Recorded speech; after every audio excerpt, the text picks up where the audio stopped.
Try to imagine all life as you know it stopping instantaneously and every molecule in your body exploding at the speed of light. Total protonic reversal. Protonic reversal. Protonic Reversal with your host, Conan Neutron.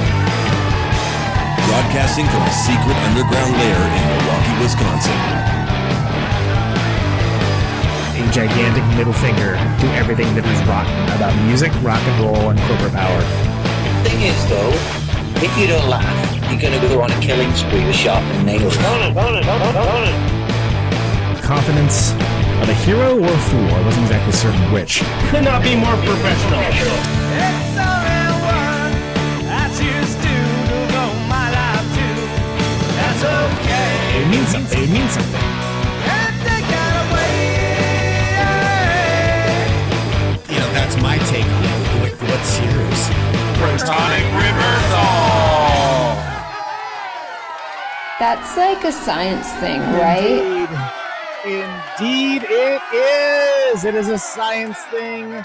It is a science place. It is a scientific fact that we're all up in your face. It is time once again for the one, the only Protonic Reversal. Welcome to it. Welcome to it. And additionally, welcome to it. Last show of the year. And what a year it's been. What an incredible year this has been. Episode 278, I believe. Yeah. And yeah, there's been a lot of episodes of this show this year. And I stand by all of it. And it's been a weird year. And if you would have told me at the beginning of the year that I would be talking to the incredible Kim Coletta, I would be like, that sounds awesome. And lo, awesome it shall be, because here she is. Kim, welcome to the show. Hey, Conan, thanks for having me. I've been wanting to have you on for a really long time. And strangely enough, I didn't know how to contact you. And the idea that I could contact you through Facebook never occurred to me. I'm like, oh. And yeah. There I was. And there she was. I mean, I should be salty because I'm really third after Jay Robbins and Bill Barbeau. Yep. See? But not in my heart. Not in my heart. There you go. But you saved me for episode 278, a very important episode. Yeah, absolutely. It's the closing down 2021. 2021, which was supposed to be so much better than 2020. We can get into that. Yeah, I mean, like, let's get into it. I mean, there were plans. There were plans. And there were plans. Not just my plans. Lots of people had plans. Just plans in general, yes. Just in general. But I have a good sense of humor, and we have now planned our European tour for the third year in a row. Third time's a charm, yes.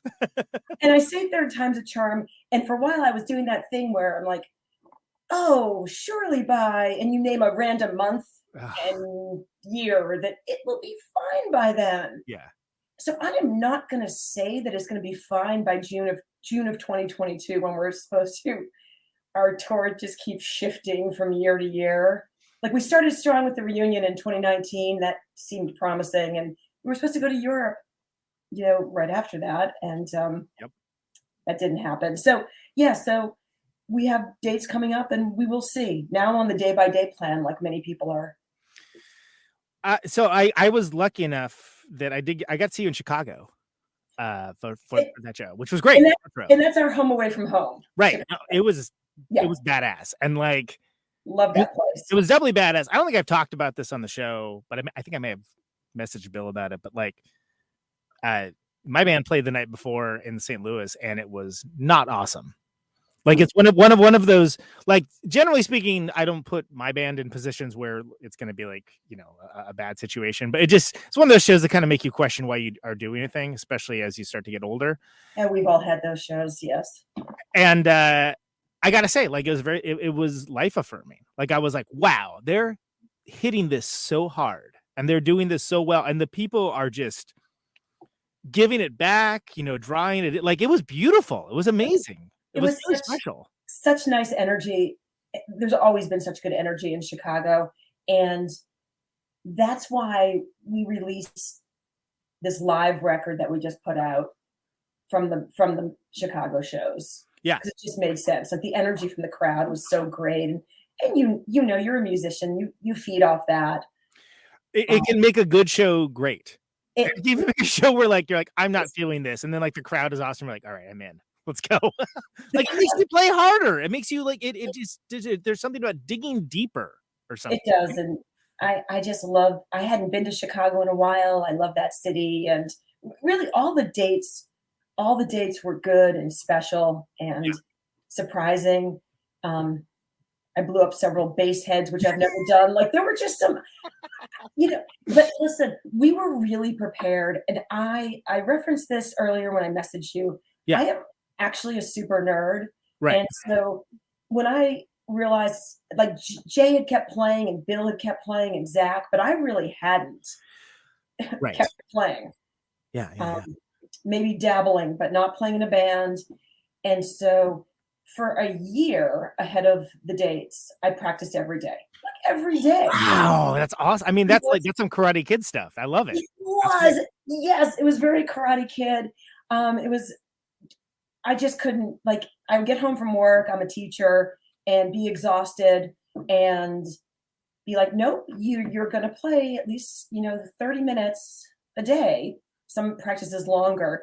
And I just wanted to be able to play those songs without even like looking much at my bass. Like I had these lofty goals. And it's funny because at first it was horrible. I was really rusty. And first I had to remember the songs and I wrote them out. I wrote bass tabs for myself because I'm like, what if we do this in 20 more years? I'm not going to learn it from scratch again. Right, exactly. You want to do it like once. You don't want to have to do it like every 3 months. As I relearned them, like I actually wrote bass tabs, which I've never done anything like that.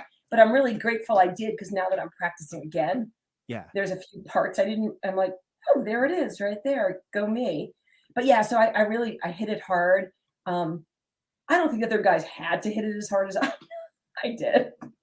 But it really paid off. Like it made me comfortable. I mean, I will say I felt like throwing up the first show we played. It was a secret warm-up show in Baltimore. But there were still like 250 people packed into this club. And secret. Exactly. Well, it was secret till the day before. Right. And then we let it out to friends and family and, the rest of the people. And before I went on the stage, it was funny. Shauna from a band called War on Women, and we're playing with Brooks now, who instead of Bill. But Shauna from the band, she was there, and I said, Shauna, I'm so nervous, and really, I feel sick to my stomach. And she kind of grabbed me by the shoulders, and she said, Kim Coletta, just play all the fucking notes. And for some reason, it really helped. And that became kind of my little mantra the whole tour, like play all the fucking notes. I thought of Shauna every time I was like having a moment. But I've always been nervous before I go on stage. Really? Whether I was in my 20s, my 30s, or now at this. You never know it from the outside perspective.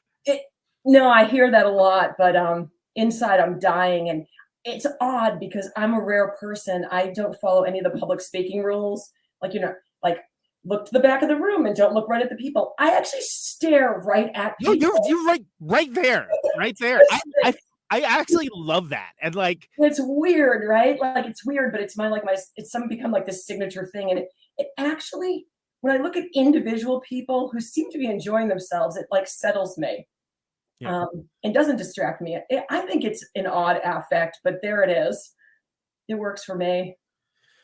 I mean, from my perspective, and coming up as I started to, again, for the younger listeners and viewers of the show, you may not realize that all music was not available to you all the time, always. So you kind of had to like discover it in your own time. But like when I discovered Jawbox, I was blown away, first of all, by the melodicism, right? It's sort of like, hey, the guitar is doing cool stuff. Like, that bass sounds cool. The drums are awesome. But like also like, wow, those are, like at the time I couldn't have told you what hooks were, but I was like, wow, these are catchy songs. I like this. But then by the same token, you quickly became what I would call the holy trinity of Kims, which is also a Gordon and deal of like, what a badass bass player. And like, why are all awesome bass players named Kim for some reason? But anyway, and part of what made Jawbox so fantastic to me was the fact that you had this just super solid foundation. Like, the bass and the drums is like locking in on this thing that like you had, Bill's doing whatever Bill's doing, Jay's doing whatever Jay's doing. They're clashing. They're Bill's like rolling around on his back on the stage. And yeah. I made for this thing where Conan, solid. There are times, like, even when I'm playing live or at practice with those guys, that I'm like, the fuck is going on with the guitars?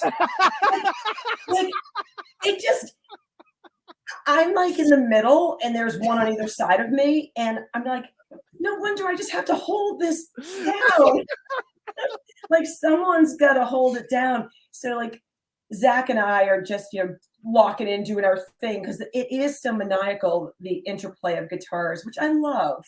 But there are times, and Bill and Jay, and I've only recently started playing with Brooks. He seems more understated than Bill, volume-wise at practice. But they were just like kept turning it up. So it just kept getting louder and louder at practice. And Zach does play really hard, and we're just a loud band.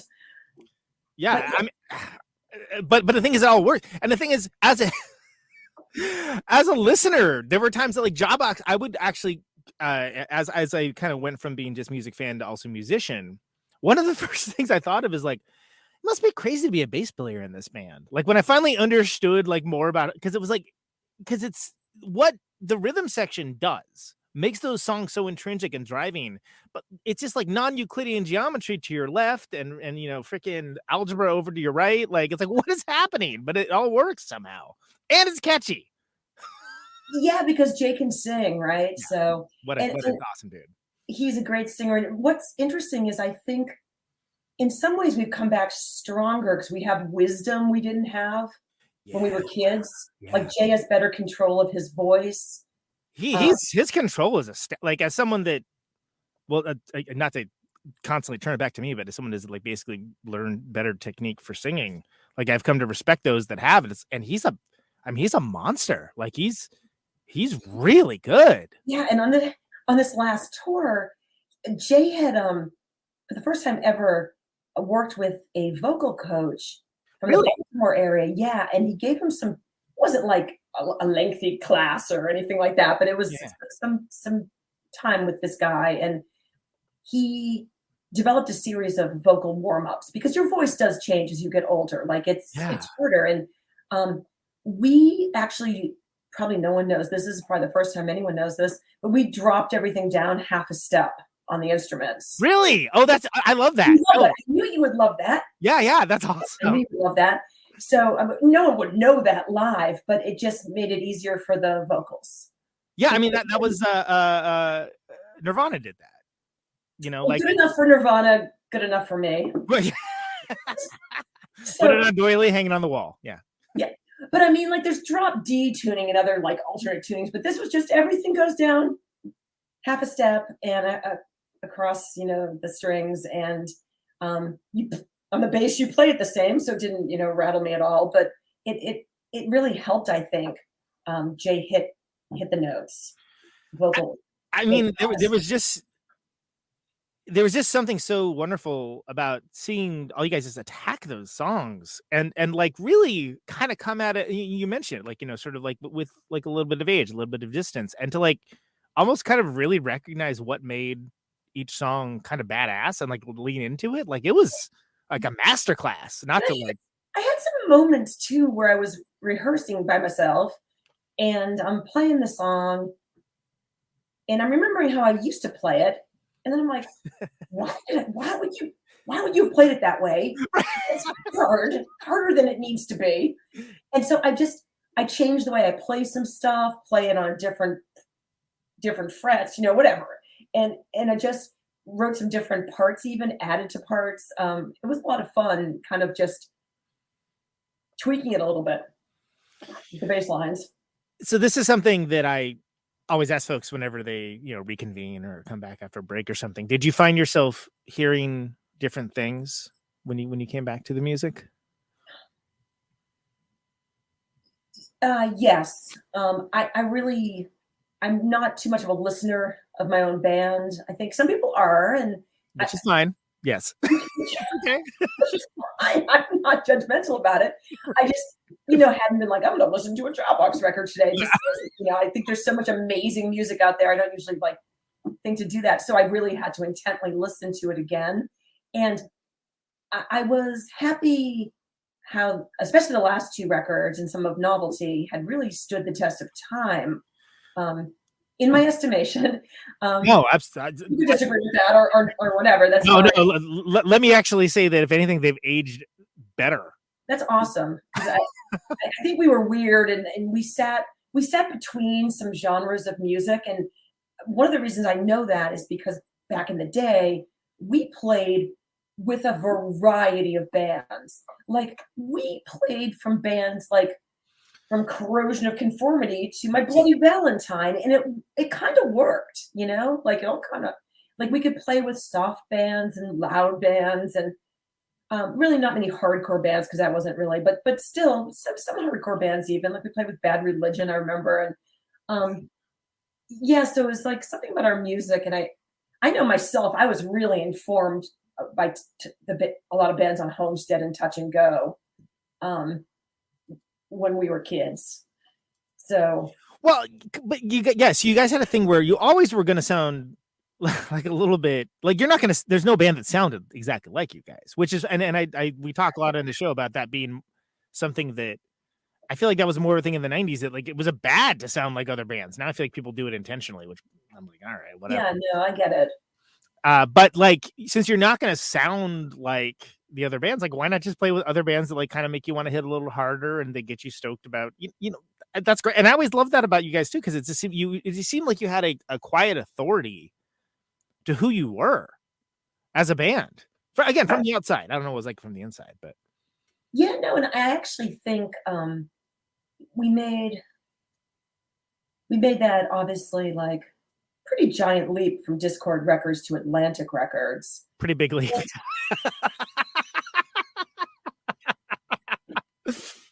But you know the times, and it was like A&R people were like, oh shit, just throw a bunch of money and get a bunch of bands and maybe something will be big.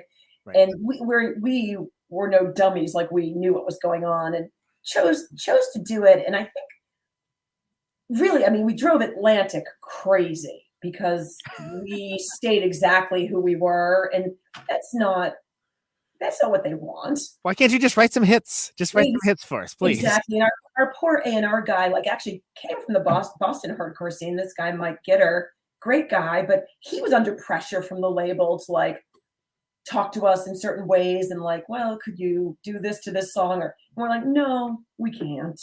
And no, we can't do that. And they wanted us to, I remember this is like, on For Your Own Special Sweetheart, there's like the mermaid in a snow globe and her nipple was showing, and they like all kinds of things, like just such surreal meetings, and like like Jewel would be walking by, and it was just the weird 90s golden era of Atlantic Records. Like they did have some terrible artists and some great artists at that time, and but no, we stayed pretty true. What we got was more money to record, which was awesome. Right. Yeah. And that's and I just think about a song like Savory that, like, I mean, if you round the edges off that song, I don't think it works necessarily. I mean, it would still be a good song, but like, I mean, I've seen Jay do it like stripped down. It was beautiful, but like as a like, what entirely the fuck is this? Like, what I mean, is that? It's funny you say that. Of all the songs, I think of Savory, and I'm like, what in God's name are we thinking when we read this? I can't actually remember, because even the bass line, right? It's just it almost doesn't make sense. Yeah, like, I know. Parts, right? Like when I went to relearn Savory, I'm like, like some songs, like they're puttering along and they're flowing along, but Savory's just like stop start. Interjecting stuff's like popping in here, popping out, doing this, doing that, going this. I think it's a super weird song, and it's the song that people, especially Atlantic, latched onto. Is like maybe we can do something with this sucker. But when I relearned it, I'm like, it's prickly. This song, it's like just very. But you're right. How it holds together is honestly beyond me even at this point. Yeah, it just establishes its own gravitational pull somehow. And like, it's again, if it's the kind of thing that if you just sit there and describe the constituent parts, it's people are like, that sounds terrible. But, No, but it's no, awesome. I get it, because I think if like you heard, I'm just thinking of myself, if you heard the bass by itself, you'd be like, is a 3-year-old playing bass on this? But it's the perfect, like, I have used that song as an example of a band being more than its constituent parts. Because I think if you take like it's like if any part of the dance stops, like it doesn't work. But it's this incredible thing that's more than the sum of the awesome things that are No, thank you. That's actually a super sweet way of describing it. And I really do believe that something about the way we came together as a band like really worked. And my bass lines got more complex as time went on, as I got to become a better player.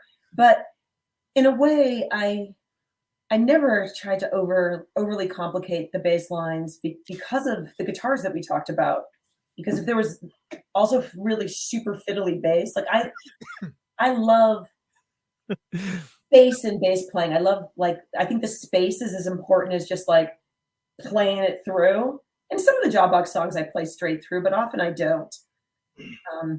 Yeah, like if Mike Watt would not work in Jawbox. Like, and I adore Mike Watt, but it wouldn't like his style of playing wouldn't, you know, it's like right? And I can play like Mike Watt, right? So which is fine. Different. It's like, yeah, but I totally admire it. But yeah, no, it's just definitely different styles. And I don't have really any formal training. I mean, I played the clarinet when I was a kid, but yeah, I just picked up the bass and like started listening to the Bauhaus and Joy Division albums because I could really hear the bass. Start like picking that up. And funny, someone just messaged me today, a guy who's just learning to play bass and wanted some advice. Should he start with, I think he said, should I start with chords or scales? And I'm like, well, I did none of that. Like I did none of the things you're saying like that. I just didn't. I just kind of started with Jawbox and kind of picked it up as I went. And I'm not a magician. Like I'm not as natural a musician as like Bill and Jay and Zach. I have to work a little harder for it. That's okay. So okay, that's interesting that you say that, because I mean, to me, it doesn't feel like there's any disparity at all. It's just, it feels like you're approaching things differently. That's awesome. I think it shows in our songwriting. But lots of the Jawbox songs actually came from a beginning bass part. I'm saying more, they just pick up on things so rapidly, and I need more processing time. Yeah. I mean, I get it. You know, like, and that's something that. It does, having spoke to both those dudes, like it does seem like they're, you know, they adopted like the indie rock Lennon McCartney sort of aspect of just like, what if we did this, and you're like, no. All right. And sometimes like at practice, I remember those days, Zach and I would just be like, oh dear God. But it is bigger than the sum of its parts, the guitars, like in the band, which I love. They're so discordant and weird at times, and yet somehow melodic, like you said. I think that's cool. That's the trick. I mean, and that's the thing that to me makes the band so special, because even when I hear bands that have influence from you, it's usually like, oh, like they're doing like discordant things, but there's like it's like some melodic element to it, like maybe it's the vocals, or maybe like, you know, oh, that's a cool like thing that's happening there. But it's so kind of hard to grasp exactly what makes it work, but man, it really works. And it's something that you have to understand. Like when I heard it, I saw the video for Savory and I was like, what exactly is happening and how can I find out more about this? Because it didn't sound like anything. And let's be clear, you're talking to someone that, like, my favorite bands at the time were like the Butthole Surfers and like Melvins and like, you know, like, and I was like, wow, they're doing like Sonic Youth stuff, but it sounds like the Beatles on, like, what's happening? What is this? And I loved it. Isn't the drummer of the Melvins in your band? Yeah. Yes, that's cool. But if we played a few shows with the Melvins, you could do worse than play with one of rock's greatest living drummers. Yes, I agree with you. Absolutely. He's amazing. But you should know, as you play with another one of rock's greatest living drummers, like what a badass Zach is. Like, I mean, he's such a great drummer. I mean, I knew that, like, when back in the day when we had shows, people would like also line up on the sides of stages just to watch him play drums. He has an intensity right to it that's like really kind of compelling to watch. Yeah, I'm not sure if I have the lexicon to describe it necessarily, but there's something like propulsive to what he does. And I know there's like a certain type of technique, and I'm sure I'm going to hear from every drummer that listens and watches this show immediately. But like, there's something about so specific about what he does. Like it's fascinating, but like, it isn't like there's no intensity drop at all. Cause I know some people, they're like almost prog players or something, and they're tippy tapping some cool stuff, but like, he's not a tippy tapper. He's not. It's right there. Not, but he's doing things that aren't always rock based. Yeah, it's almost, is it jazzy, do you think? Yeah, like, he's very jazz influenced. Yeah. For sure. And you know, his outside music beyond Jawbox is always stuff I don't even understand, really. Well, like I was listening to Won't Come Off earlier today, actually. I was going to get some cat food or some other mundane nonsense. And it is a good song to listen to when you get cat food, people. Like, that is the song you should listen to. It goes nicely with the getting of cat food. I want to hear what you have to say, because then I want to say something about Won't Come Off. Well, because it's just like, it seems like it's all very much built off the drum pattern. Like, it's just like this like real kind of like, okay, what's happening? And then like stuff comes in, and then like, you know, when it kind of like when it finally like hits, it's like, oh, it's so satisfying as a song, because you're like kind of listening to this, like, you know, almost like I've had people do stereo field tests for me, like with like high-end audio equipment, and like it's something where it just kind of like, and then whoosh, it's all in the center without it actually doing those things specifically. That like, it's a very ephemeral song in that way that like it's difficult to describe, but God, it's a ripper. Like I was like, and it's another reason why, like, first time I had Jay on, a bunch of people got pissed at me because we spent 90% of the show talking about that record, and I love that record. But people were like, why did you talk about the other records? I'm like, I don't know, I want to talk about that record. Let's hear. I love that record too, because it became better, I think. It was, I feel like you were at the peak of your power. And I was talking to someone else, a friend and another fan of the band, that was like, it's the rare example, I feel, of a band actually getting better with every release. I like to think we did. I mean, I'll testify, you know, in front of Senate or whatever. Won't Come Off is one of my favorite songs to play live. It just rips. But let me tell you, at the end of the tour, Zach and Jay were like, we don't want to play this song. Like, there was something about it for them that was just hard. For me, it's just pure pleasure. And I was like, come on. And so on this next hopeful dates that we're playing, we're not doing Won't Come Off. And I want to take this clip of the show and play it for them. Please. I'll make it a little 4-minute YouTube video like Paige Hamilton got, and I'm just going to play it for them. Forrest, pay attention. Yes, because it shreds. Like, I'm mad about that. Like, I'm just like, but I love Won't Come Off. But everyone, we're a democracy, which is terrible when it comes to a band, because everyone's, you know, just the forward motion's like so slow and creaky, because everyone has to have a say in it. But I decided just let it go. We are trying to pick up some other songs from our catalog for the next round. Well, that's something I want to talk about. Like, how do you? Because we played one song from Grip, which was Grip, because we didn't write the songs with Zach. Frankly, and someone would argue with me about this, and it's fine. They're babyish songs, and that's cool, because we were little babies then when we wrote those, and those have not all stood the test of time, and some of them we would never play ever again. Yeah, but some of them we could throw in. We're like looking to throw some more stuff in. Like, we might play some more East Coast shows again. The same markets we did in 2019, without saying too much because the shows are not announced. Also, West Coast dates, also not announced yet, with a band that people will be happy about. That's all very cryptic, isn't it? It's just super cryptic. I know, but COVID, it's a COVID-y message, because no, our show's happening in March. I don't know. Like, I hope so. Day by day plan. I don't know. See where Omicron takes us. My son just came home. He's 20 for this holiday break, and he brought the gift of COVID with him. Ah. So my whole Christmas was just like he came home December 16th, and for 2 days he was kind of hurt. He had a like sniffly nose, but I didn't really think anything of it because like people do get sick. But then when we were going to Jay's house actually for a dinner, I was like, oh, I guess I need to test him. Oh, and I'm like, oh shit, he's positive. So then he quarantined his bedroom for 10 days. And I just wore a mask when we called him King COVID because he was pretty sick actually, but all his meals were delivered to the door because what can you do? Yeah, I mean, what can you do? Exactly. My husband and I did not get COVID by some miracle. That is a miracle. I mean, that's. I know. I've been tested 3 times, so I'm out of that woods. But whatever. I'm also a teacher, so.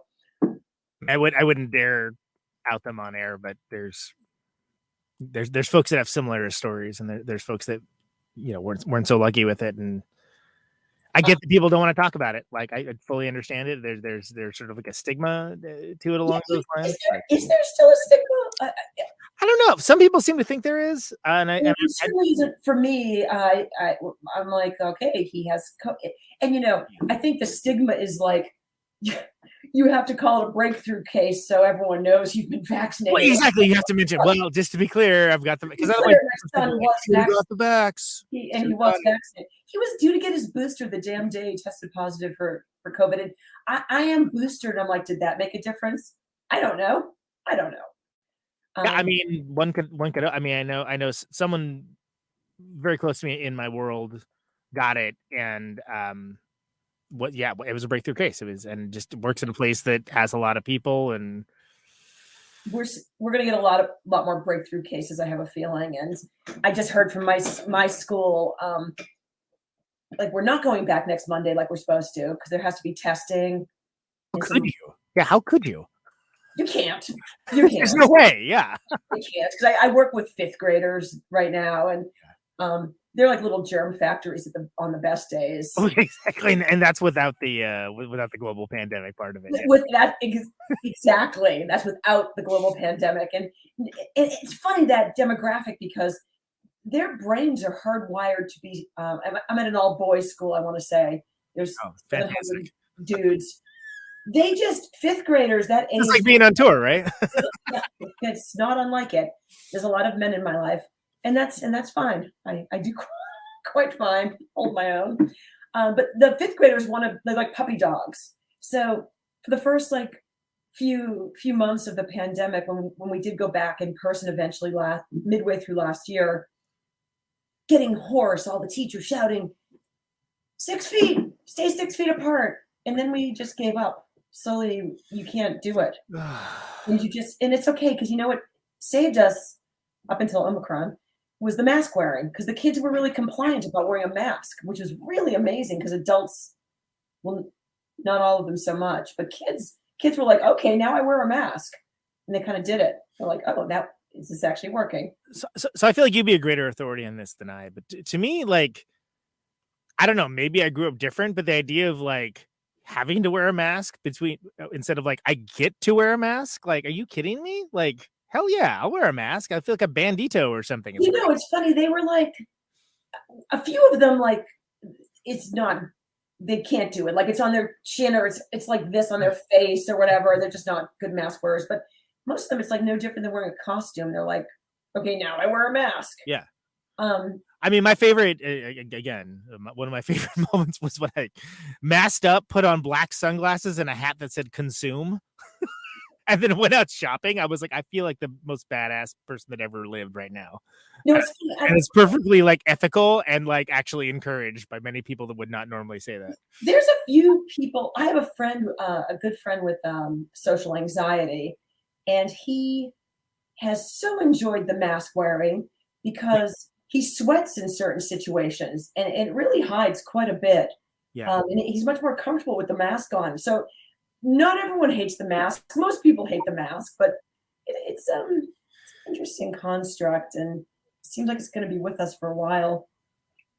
Or Yeah. at least those of us who wear masks. But Yeah, for some of us, I guess.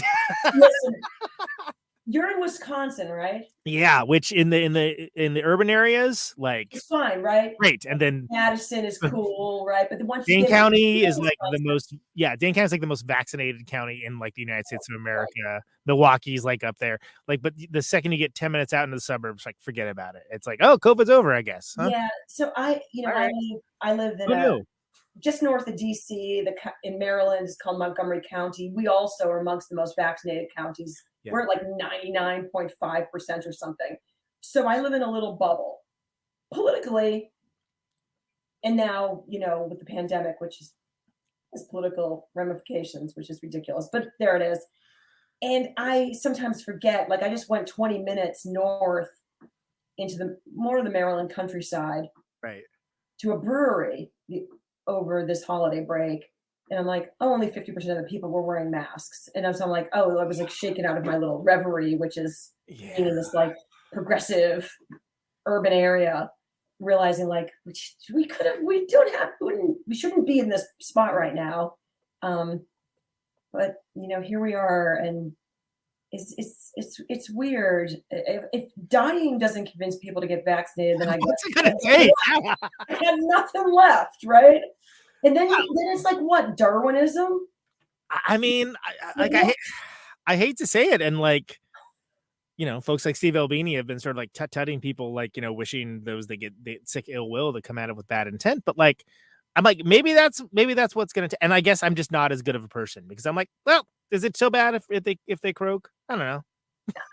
Maybe it isn't. I'm not even. What's the Bill Hicks bit? Like, oh, we lost an asshole. Great. Yeah, I'm not tut-tutting. It's more like you had choices. You didn't make good choices, and it's so mind-blowing to me. But how do you move forward if you don't have agreed upon set of facts? Like, there's no common ground to it, and that's what I was talking to someone this morning about like how I was like, oh, we have to like lock down for like 2 weeks. Oh my God, that's so crazy. I can't believe, we got to cancel these shows. We got to, oh, that's so nuts. Like 2 weeks. I know. People are dramatic. He's dramatic. Like, I know. And it's like, if we would have done that, this wouldn't be a thing anymore. No, I know. Shoulda, coulda, woulda. Yeah. And now I'm like, that's going back to the beginning of our conversation. That's why I before would have been like, of course, June of 2022 will be fine in Europe. Yeah, well, we'll be fine by then. That's like a year away. I'm gonna say shit. I'm not saying anything because it may not be fine. And let me tell you, I have traveled twice internationally over the summer and recently to Denmark to get married. That is a long story. Which, congratulations, by the way. Thank you. Oh, thank you. And he's Belgian. Why did we get married in Copenhagen, Denmark? The answer is because the U.S. puts up major blockers to getting married to foreigners because, we're xenophobic and don't really want immigrants of any kind. And Belgium doesn't mind having me, but their list of marriage requirements was like this long. So I Google easiest place to get married in Europe, Copenhagen. Really? Okay. It's the Las Vegas of Europe. Who knew? And that's like it was so easy. Vegas, Copenhagen. There you go. Yeah, so we met there. So I've traveled twice internationally, and both times I went to Iceland, and I went to very civilized Scandinavian countries. Oh yeah, where they have actual healthcare systems and such. Yes, and they're very progressive, and so what's that like? Each time. Iceland, I beat the Delta variant by like a week, and now in Denmark, I beat the Omicron variant by like a week. So follow me, people. Follow where I go. You'll be safe. Yes, follow Kim. Do whatever she does. But what I realized from traveling internationally, because not everyone's done that, is it's a clusterfuck out there. And I think of like the tour we have in June coming up is a lot of flying from country to country rapidly. And with the shifting COVID testing rules, and you got to get it done within 24 hours. And now you have to quarantine in some countries because the US is a red zone. If we didn't do it right now, we couldn't actually do it as planned. Couldn't keep up with the COVID testing. That's so rotten. So I thought of the logistics today with our booking agent. It was like really demoralizing. Because like if the tour was this week, no way could it happen as conceived. Wouldn't even happen. Yeah. Nope.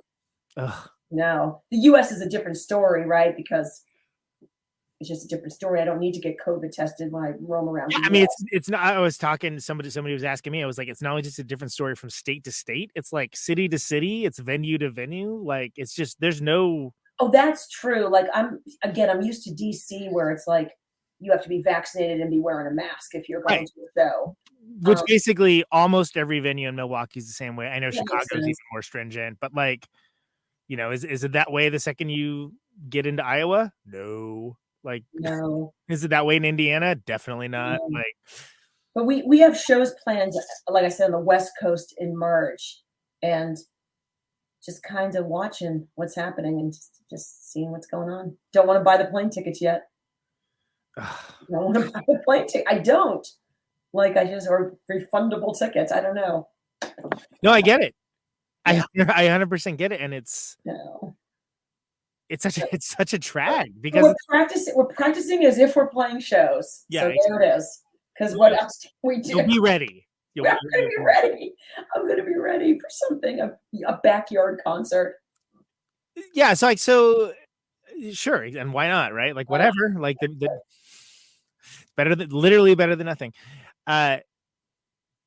So Bill moving to Vermont on a dirt road, like in Vermont. It's a dirt road. I know this because I went up there. My son was at the University of Vermont, and I flew up there and went to visit Bill. And there's like an ice storm because it's November. Because November's not a kind month in Vermont because it's not snowing yet, but it's terrible. Yeah, when it snows, it's beautiful, but before that, it's terrible because it's just freezing. So it's an ice storm, and I'm on these rural roads that I'm not used to driving on, and there's no lights, right? You get used to being in a city where things are lit, but it's rush hour, which is a hilarious construct. But sure. What it means is a bunch of big pickup trucks and SUVs know exactly how to get back to their house in the woods from Burlington, Vermont. And I don't, so I'm going really slowly, and they're very impatient with me. And they're like, "Get out of my way!" Yeah, I finally make it to the road before Bill's house, and then finally I'm driving, and I'm like, "I'm on a damn dirt road." He moved to a dirt road, and good for him. Like this is a lifestyle change he's wanted, and I think he was still in the band when he moved up there. He seemed pretty stoked about it. I mean, he wasn't like... Yeah, but, then I think the reality of having someone come from Vermont and Brooklyn and Baltimore and D.C. and come together in a meaningful way is very hard and expensive. Yeah, it's a lot of logistics. At least Zach, we practice in Baltimore, so Zach driving from New York City to Baltimore is not, it's long, but it's not the end of the world. Yeah. But Vermont's a flight, so... he just told us he was wished us well, and we really had a long talk with him. Is it okay to go on without you or not?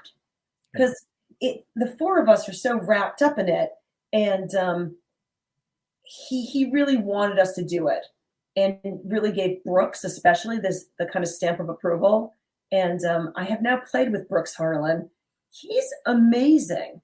He's like a classically trained musician. Like he went to the college for this, which beats most of us. And he shows up at the first Jawbox practice with fucking sheet music. Like he's written sheet music for Bill's parts. I love that. It was incredible. Like, Jay, do you have a music stand? Yes, Jay does, which is right. So Jay, so then, but Brooks is not pretentious at all. Like if you have pretension, Brooks is the cosmic opposite of pretension. So it's just very understated. And I'm the one who's flipping out. Cause I'm like, because I think I'm real fancy with my bass tabs. Right. Not that I need them to practice anymore, but then I look and I'm like, I'm snapping pictures of it because I don't even understand what I'm looking at. It's real sheet music. So we have Jawbox sheet music for Bill's. That's awesome. Put it in a book and sell it as a merch item. I'm only half kidding. Nice Conan, always looking to make a buck. Always looking to monetize. Exactly. I was looking for that word, to monetize this. I mean, like, someone would buy it. There's always someone who would probably buy it. But so we practiced with Brooks, and he's just lovely and really just came in and hit the ground running. He's like over prepared in a me kind of way. Right. No, he will sit there, and I'm throwing Jay under the bus a little bit, but not really when I finish the story, because Jay has good intentions maybe to practice all the Jawbox songs before the Jawbox practice, but then he's really busy with the studio and all these things, and he doesn't practice at all. And we'll be in the middle of the song, and it'll grind to a halt because Jay's like, whoa, what do I play here? But then he goes, oh, got it. I remember, like, just like that, he's back on track. He hasn't practiced, but that's what I mean. He is a very organic, natural musician. Like, he lives for music. I know folks like that where it's just in his blood, and without it, he'd be in big trouble. Like I'm stoked that you don't have to practice. I still do, and I'm a little bit mad at you that you. I like to look at Jay. Clearly, Jay puts a lot of practice in, especially with songwriting. But right. Just relearning this stuff, like it was kind of like fun to watch him, kind of like on the fly, just be able to kind of like figure it out. Well, especially, I mean, some of that stuff's pretty wild. Like it is wild. But I think figuring out Bill's parts could not have been easy. I think Jay ended up maybe going back to some studio tracks and pulling out Bill's tracks for him. And then he listened to the live record from Chicago because it had been mastered by then. So he was able to hear what it sounded like there. And so he just put it together, and he came to practice being super modest, like, I'm just doing this for the first time. And then he was just playing it. And I was like, wow. So I am excited to play with him. We're playing again on Sunday. We haven't practiced in a while, but we're hitting it now, thinking that we're touring in March. Hitting it hard. That's awesome. Yeah. I honestly and earnestly wish that I could see it. And it's. I mean, you were welcome to fly out to the West Coast and attend one of these shows. I'll be happy to put you on the guest list. We just flew back from the West Coast. 30 hours, 2 canceled flights, and a misconnection. And so this does not really give me like this great feeling about because flights are so messed up right now. Oh, it's not great. So I'm triggering you by saying you should take a flight to the West Coast. Yeah, I mean, like in a few weeks, maybe like, yeah, sure, but like right now, I'm like, hell no. Oh, all right. So you have PTSD right now. Exactly. I'm still in the PTSD. Give me a little time, and I'll be like, well, all right. But it'll be. I'm sure it'll be fine when you do it. You can't say that, Conan. But thanks. Thank you. I don't want to color. I'm excited that you guys are doing it, even if I can't be there. Those are huge shoes to fill. Like, Bill is such a unique player. Like, and like not just a player, but a presence. Like, I know. I listen. I have such mixed feelings about it. Like, right. He's also my ex-husband, right? Yeah. But it's just a lot of history, and I never define, I guess, by who they're married to. But yeah, but I brought it up, not you, and it was actually nice to go on tour in 2019 because we hadn't had. The only interaction we really had was regarding our son. Naturally, which makes sense. And really, it was nice to reconnect with him on different levels, to remember like an older version of Bill that I once knew. That you're not annoyed with. You said it, not me. All love, Bill. All love. Bill's never going to get this far in this podcast. We're safe. He doesn't have enough hours in the day. He has 2 young girls. He's a busy dude. 2 young girls and a job and like dirt roads to walk.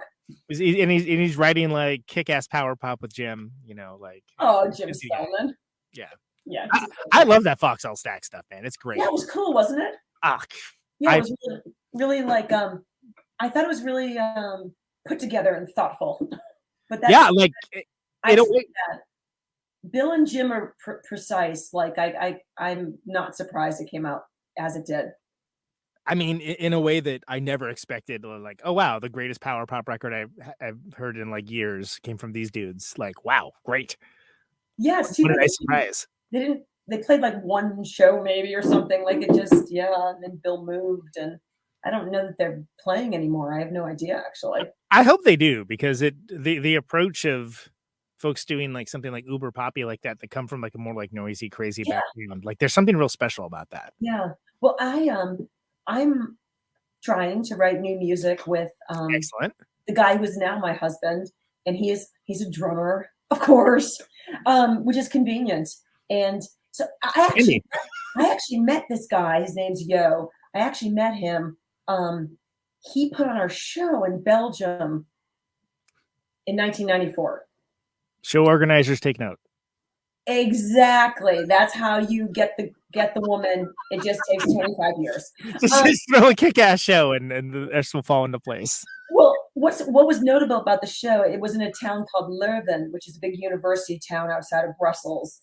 And hottest show we've ever played. And that's saying something, because I played like over 700 shows. Yeah, where the walls are like dripping. Yeah. And you're just like, oh my And they don't have air conditioning in most of Europe, and it's June, or maybe it's the end of June. And there's a really iconic photo of us, which is one of my favorites, where Bill and Jay and I are sitting in the kitchen of this club, which is the dressing room.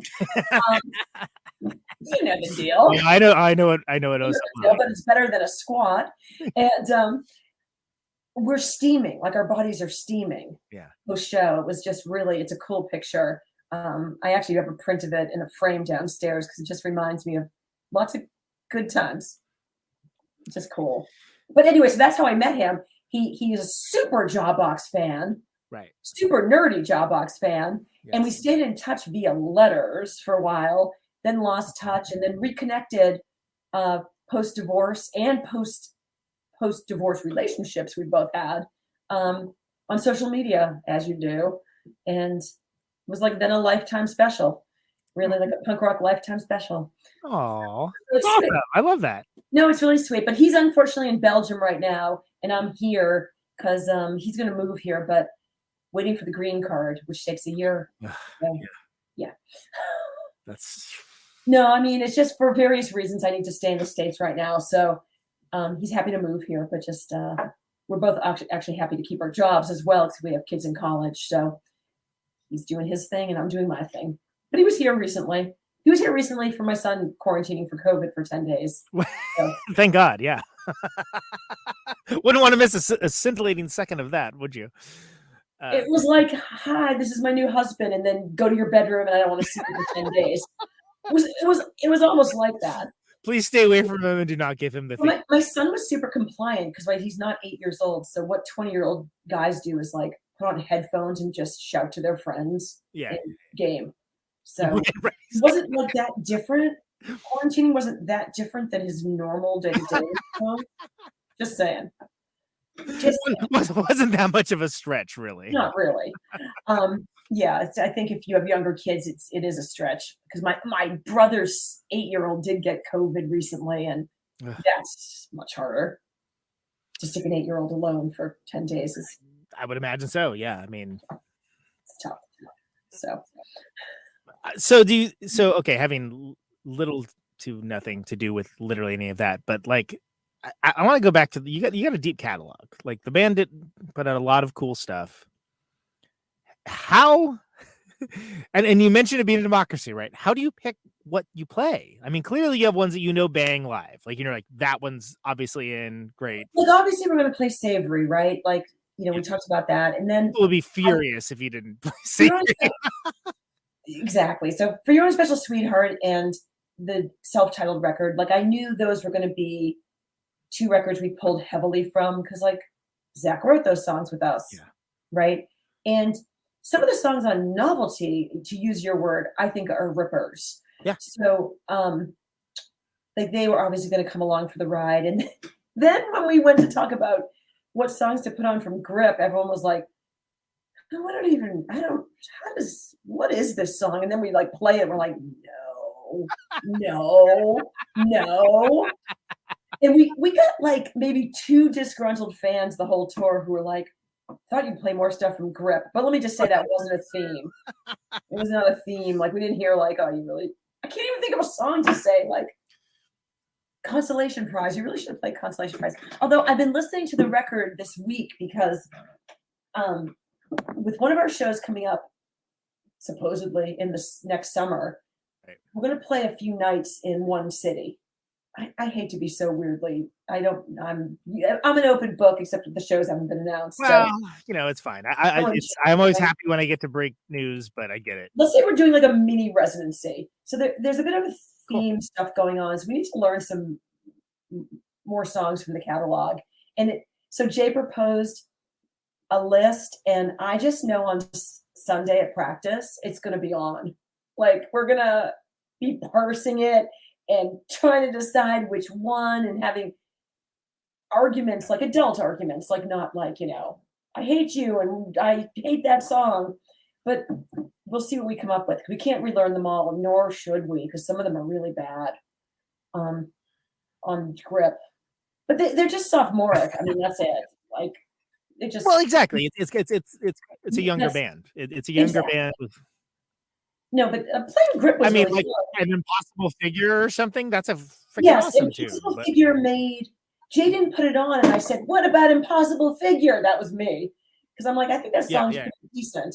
I think it's funny. I listened to it the other day, and I'm like, "Hey, this is pretty. This is better than I remember it." Just I'm playing it. I'm like going along with it. I'm like, then it came to the bridge. I'm like, "Oh, this bridge is terrible. What bad about the bridge?" So like, I don't know. I'm so you know how it is as a musician. You're your own worst critic, but still, Impossible Figure like holds together better than some of those songs. Any other requests, Conan? I mean, Won't Come Off, but we established that. Thank you. I cannot wait to play all the Won't Come Off references to the guys. I mean, it slays. That's what's interesting to me about that song is. And it's not like, there's a lot of Jawbox songs that sound like other stuff, but I can't think of another song quite like that other than another Jawbox song. It's funny you said that because I thought the direction we were going with Won't Come Off, had we stayed together as a band, was the way to go. And I don't even know, like you said, I don't even know what genre we were playing in at that point. It was like disco punk rock or something. I don't even know how to describe that. It got dancey without being like dancey. That beat is, but yeah. There's something great. No one dancing like in a traditional way to Won't Come Off, but the Zach's drum beat is mesmerizing, I think. Well, absolutely, and there's like I said propulsiveness earlier, and I chose that word carefully because I think it's true, and it's like it's a party. It's like a weird ass prog party song. Yes, you are my new best friend. You are helping my cause.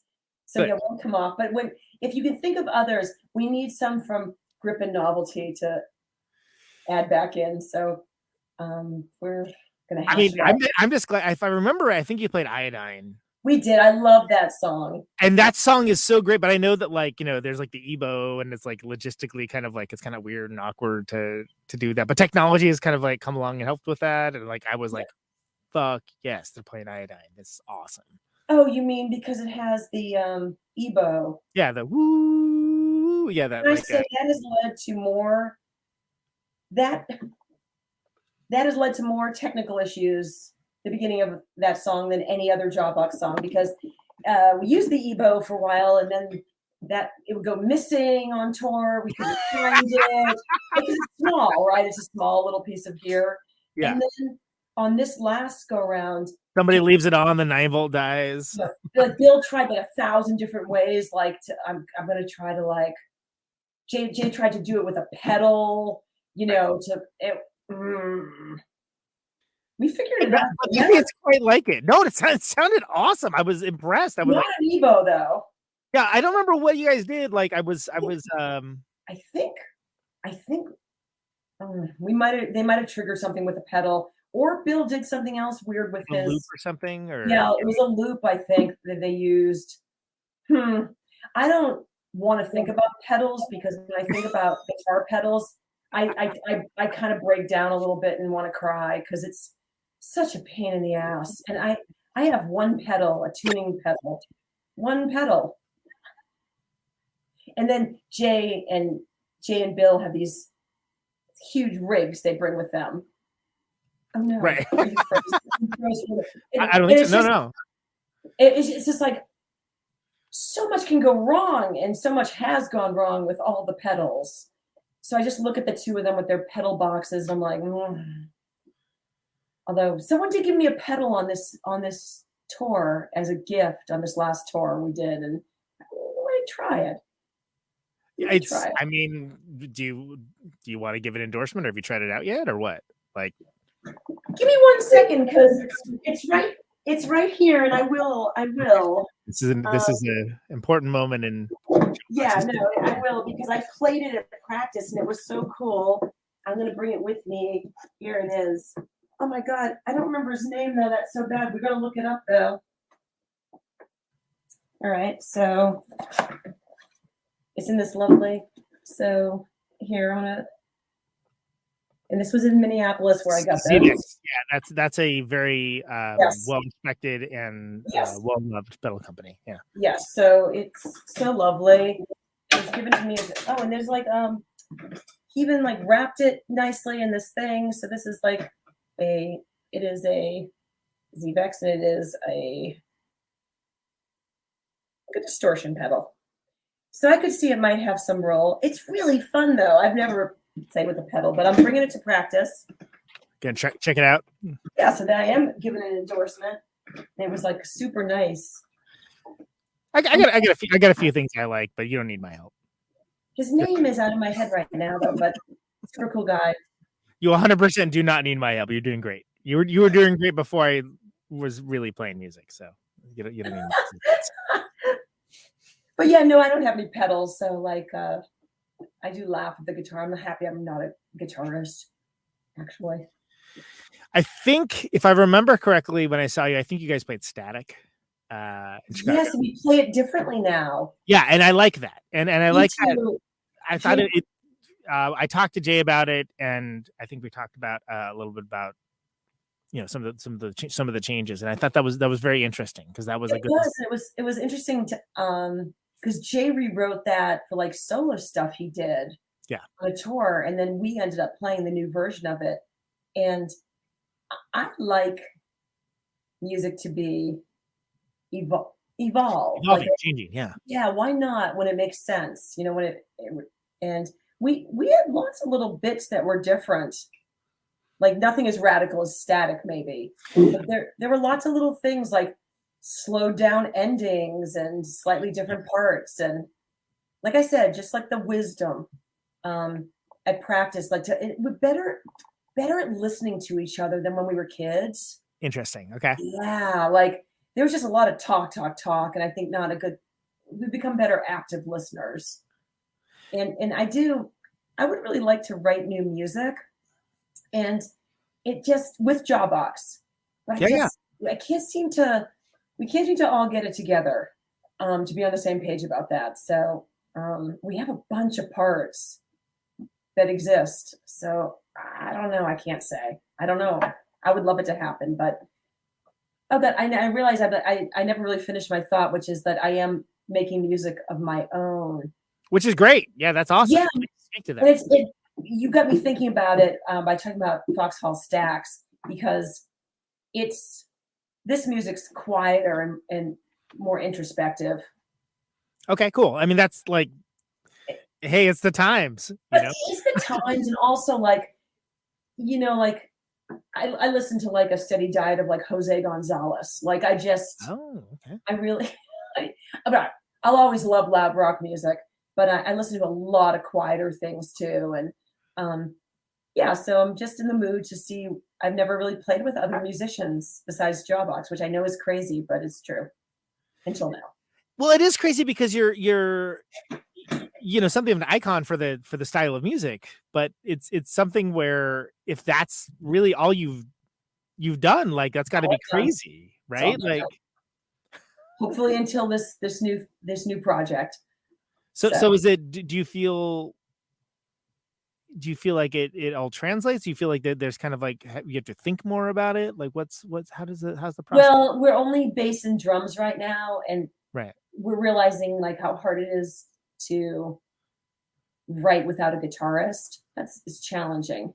Yeah, know? unless you're Dose, it's pretty tough. Exactly, which I'm not, and we're not. Well, Big Business pulls it off, but No, totally. But that's not really where we're going with this. So that would be back to the loud rock music, most definitely. Yes. But yeah, so I don't know. There's just always a time constraint, and like many during the pandemic, the height of the pandemic, I lost my will to like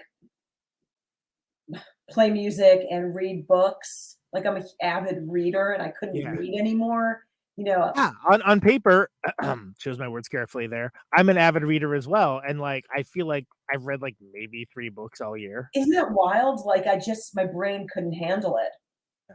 Like it could only handle smaller, less taxing endeavors. I really fell into that. It's funny you mention that. Yeah, because it's honestly been alarming. It's a thing. It's a known thing. I'm just getting back into reading now, which is wild because my whole life I've been a reader, and then I'm just like I can't do it. I'm binge watching shows. It's just so much stuff to binge watch. Exactly. How can you keep up with it, Conan? I don't. I don't at all. A friend just ruined me today by letting me hack off her HBO Max password, and I'm like, a whole new world has opened up to me of things I didn't get to watch. So I like watch stuff, love it for a couple episodes, forget about it, and then like, wait, what was the thing I was watching? Oh, I've actually done that multiple times. Like I'm all in with this show, and then I'm like, not that all in because I've only watched 2 episodes and then never finished the series. Yeah, like was that one The Expanse or was that the other one? Like I don't remember. No, totally. But that's also pandemic brain, isn't it? It's like it just was. I don't know. I mean, my brain's better now, and I have to be a teacher, so I have to be on point. So, but it's just someone's gonna write like an article about this that kind of breaks it all down with like very well researched data and whatnot, that like the exact factors that come into play that make I've started to read articles like that in better publications. Like they're starting to come out. They're in a book because I'll never read it apparently. Thank God it's not a book. It was just an article, or I wouldn't have okay. I wouldn't have read it if it was a book. Yeah, no way. I don't have time for that. Yeah. I have I'm looking now, like next to my bed, I have like 7 books stacked up. Like I've started all 7 of them and not finished any of them. Kim, the dream is to finish one of those books. You were speaking my language here. Like my book stack is both impressive and like 10 pages in on all of them. And that was never me. I've never been that guy. No, and because normally like I'll get over the hump, like, the 50 pages where you're like, I'm not sure about this book. And then like, oh, this book's amazing. Yeah. If it doesn't capture my interest right away, I'm like, no, I'm done. I'm done with you, book. I don't even know if it's a good or bad thing. It just is a thing. No, it's just a thing. Exactly. Like it's not. It is. But the thing is, I've heard so many people express the same sentiment. But I never started baking bread during the pandemic. There was like 2 weeks. Everyone was baking. Everyone's baking sourdough bread. In fact, I know that because even like the dads from my school are bringing me loaves of bread. I'm like, what is happening? I was like, did I miss this phase of the moon or something? That's suddenly we're all baking bread. I'll tell you what I didn't miss though. The very beginning, when we all thought it was going to last 3 weeks, I'm like, oh yeah, I'm going to eat all the comfort food. Like I'm making homemade mac and cheese, and after like a month, I'm gaining weight. I'm like, yes, holy shit, this pandemic's. It's gonna last longer than I thought. I can't keep eating like this. And then so I actually got in the best. Was real. But I got in the best shape of my life this last year by joining an online Zoom HIIT class, high intensity interval training. I know it well. Yeah. I do it 3 days a week, never miss it. I'm like, I haven't been in such good shape since I was in my 20s. Yeah. So that's been this weird side thing for me. Can't read apparently anymore, but I'm doing this. I've characterized it that during this pandemic, I've been both skinny Elvis and fat Elvis, and I was fat Elvis at the beginning because I'm like, I really like this mac and cheese. It's super And you'd be comforting. like, whatever. It's gonna be like a month. It'll be over shortly. And then We really did, like, because I thought it was going to be 3 weeks because it hit right, because I'm in a private school, so we have an early spring break. It hit right at the beginning of our spring break. The news was just coming out, and we left for spring break saying like, see ya in 10 days. Never went back to school. Never went back to school. It was just so weird. Yeah, so that was that's real too, and that's something that massive political decisions are being made on those kinds of experiences right now. Ones that don't necessarily logically make sense, but make sense if you think of the context. Where it's like, people are sick of having their kids around and trying to like do the job of a school teacher as well as a parent as also whatever job they're doing. I get it. I completely get it. Yeah, I was sympathetic to teachers, students, and parents because no one was a winner at all. Absolutely. Yeah. I mean, absolutely. That's well said. Yeah, no, I had a really come to Jesus moment. I was at a doctor's office in the height of the pandemic, and like the technician who drew my blood and weighed me and all that jazz, I was talking to her and talking about, do you have any kids? And she's like, yeah, I have 3 kids. And I'm like, what are their ages? And she told me like an 8th grader, like a 4th grader, and like a little kindergartner. What are they doing? Because it's all virtual. They're home alone. Like the 8th grader's just watching them. She's not making enough money. She can't hire anyone to help. Yeah. They're home alone. It made me realize, like, at that point I have a grown-up kid, right? So that doesn't impact me, but it really, I'm an empathetic person anyway, and it made me realize, there's a lot of people struggling, especially those with kids, especially women. Women were hit really hard in this pandemic. Because our roles in the household have never really equalized. And then this really just made it even more profound and kind of, I think, set feminism back, really. It's pretty rough, I think. But now, sorry to get all serious on you, because you're doing laughs on this thing too. But no, I mean, like, that's real, right? Like, and it's disingenuous not to speak about it. And, I'm not trying to like cast aspersions or anything, but like, that's real. Yeah, and all that's part of, we can talk about guitar riffs all we want, right? But like, all of this is part of the tapestry now. And the one thing I will say that has been so unique about this time is that, to a certain degree, amongst artistic people at least, it's a unifying moment. It is, and I love the creativity in our independent music scene, because even like who can forget the first time you saw someone like perform online? Like, just playing a song into the phone or something. We've done that before. Like, that wasn't a thing. Yeah. And like, just all kinds of workarounds to connection. Like, I think our scene has always been super connected, and we were able to like reestablish those connections, I think, more quickly than other avenues in society. Just the nature of who we are. Like, we're creative people, DIY people. And I thought that was really cool, like the creativity and the different outlets for expression. I thought was fantastic. It's like punk rock ingenuity, right? It's like, No, totally. And even like you making the move from like, now we're on video here together. You got 17 logos of my show all around you. That is true. Like, that is true. You're good at promoting yourself. Maybe too many logos, frankly. I'm thinking about that. I'm like, there's a lot of logos here right now. No, I'm actually freaking out a little bit looking at my screen, because I have other stuff open too. So it's complicated. I'll tell you, Kim, I will tell you this. Somebody whose name I will not mention came on the show and busted chops on me for being like, are you in a closet? Because I have like some sound blankets behind me and stuff like that. I'm like, first of all, F you. Secondly, no, I am not in a closet. I'm in like a soundproof area, so it sounds good. But like that got me in that same way that like someone will make like some crappy comment about like the music, and like you don't hear any of the ones that people, it changed my life. Like, cool. And you're like, this jerk said this, like, anyway.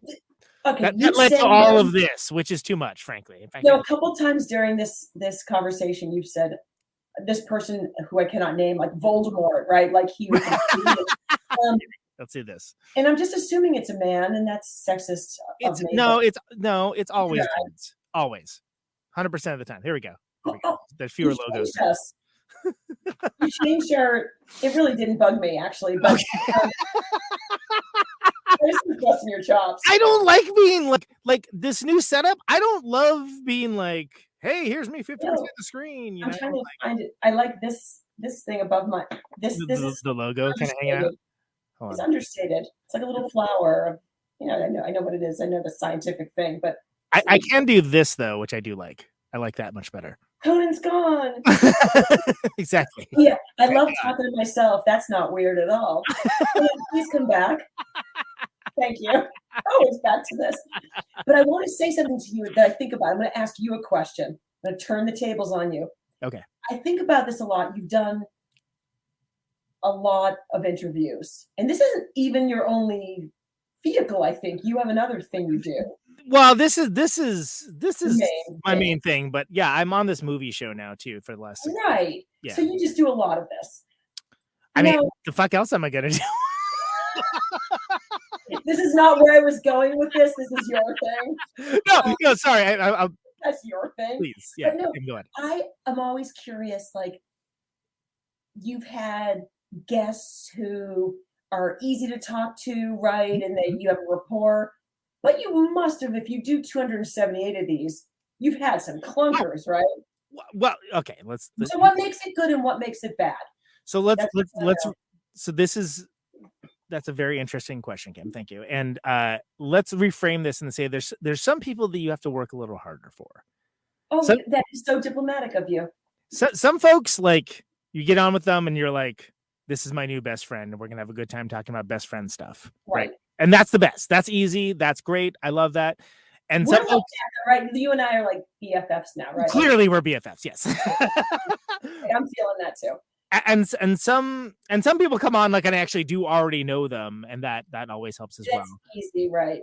And pretty much the key to this show is nobody comes on where I'm not a fan of what they do in some fashion or capacity. That helps quite a bit, doesn't it? Yes, because even if there's no commonality or no previous knowledge of how each person operates, there's always that to fall back on. But some people are more work, and I'm not going to say who or whatever, and it doesn't matter. And sometimes it's like, it doesn't matter. That's not really where I'm going with this. I was just curious. Sometimes it's like, I think of Fight Club, where he talks about single serving friends, right? Where it's like, we're going to have this great time, we're going to have this talk, it's going to be cool, and then that's it. That's it. It's over. We never need to talk again. Which is kind of weird, but like also like that's, and like I'm 100% okay with that now, because I guess it's getting really insular. There's something to this show that, because of my lived experience, because of how I have come to be doing this and come to be the place that I'm at, you're going to get a different kind of conversation that you'll get from someone else. Some people would look at that like a weakness. I look at it as a strength, because some people that try real hard to do something, but kind of have it be like, I'm going to be the Mark Maron of X. Right. Cool. Good for you. I have no interest in that.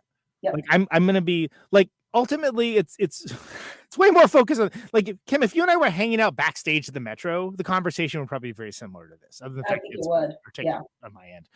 And probably, yeah, that thing you did was great. It's awesome. But we did that thing. That was great. But I'm basically in the same way that Jawbox is sort of like creating the music that you want to have be heard, right? I'm making the show that I would want to listen to. Makes sense.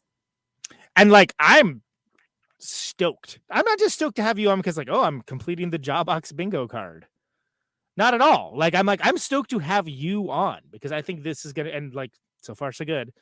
It's going really well. I think so. I like to think so. Well, and also because I think that, look, what is the value of this communication model that we have of the internet if we can't use it in new and innovative ways. So when folks say something like nice things about like, hey, you're like, the Dick Cavett of noise rock or whatever, I'm like, all right, cool, thanks. Or some people are, are like, hey, this is the worst thing I've ever heard. Stop talking about yourself. I'm like, I kind of agree on the second point, but it's not the first point. Sorry. You run the gamut and that's fine. I just, to me, I love the idea of being so singularly obsessed with your band's music to hear like the perspective of like getting Bill's part of the story and getting Jay's part of the story, getting Kim's part of the story. Oh, because we're very different people too. It's like, it's Rashomon, right? Do you like Kurosawa? It's the Rashomon effect. And so this, and I guarantee, like, I never even get upset. People like, hey, I'm going on so and so and so and so too. Cool. None of that's going to be remotely like this show. And it just isn't. I'm not trying to be arrogant about it. It just isn't, because it's just going to be different. But for good, but like Kim, you would not believe the amount of negative reviews about my laugh where I'm like, cool, thanks for focusing on something that I can't change. That is disappointing to me. Because first of all, I love laughing. I think you have a great laugh. Thank you. You and I have been laughing quite a bit. I probably, if I listen to this, I'm going to be critical of my own laugh, not yours though. I love people who can laugh, because honestly, humor has gotten me through this pandemic. If it wasn't for my sense of humor, it would not be good. Goddamn right. And it's funny, I've listened to a few of your shows here and there in the last few weeks, just to I like to see what I'm getting myself into. And some people are really serious. And I said to myself, I'm like, I don't know, it's not going to be like that when I go on. Like, you got to keep laughing. Well, and you find you can feel it out pretty quickly who is and is not down for that kind of thing. Like, yes, like Ian MacKay is not an easy, a breezy dude. Like, I adore him. I have all the respect. No, I know. He's a I serious ass motherfucker. Ian quite well. I play softball with Ian, which is the fun fact about me. We've been doing it for almost 30 years. We have a softball team together. But yeah, no, he is funny. He's super funny. Absolutely. Not a belly laugher kind of. Yeah. But I just listened to Johnny Temple, and I adore Johnny Temple. Johnny, so cool. But he's very serious of purpose. Like, he's Johnny, yep. Great shooter. So I love listening to him. But I have a goofier side as well. I think that's great, personally. And part of it's probably from working with 10-year-old boys, as long as I have at school, because they're just so silly. Which is how can you take yourself super seriously when you're doing it? Yeah, and it makes me remember, like, being a kid. Like, that's when you had the best belly laughs. Like, right. Like, adults, there's some depressing statistic of how much children laugh per day versus an adult. It kind of sucks. I'm like, laugh more. Like, I want to be more like a kid. Yeah, why not? Why wouldn't you? And well, and so that's okay. So to bring it back, like, I think that's interesting because you're a very thoughtful person. You're thinking. I am a thoughtful person. And I think that can be something where it goes like a couple different directions. Like, we can go like deep and nerdy, which we have. We can go like super meta, which we definitely have. By the way, I know when my head is de-resing right now, but it's something to do with the lighting, but whatever. Audio listeners will have no idea what I'm talking about, by the way, but my head is de-resing right now, like Tron.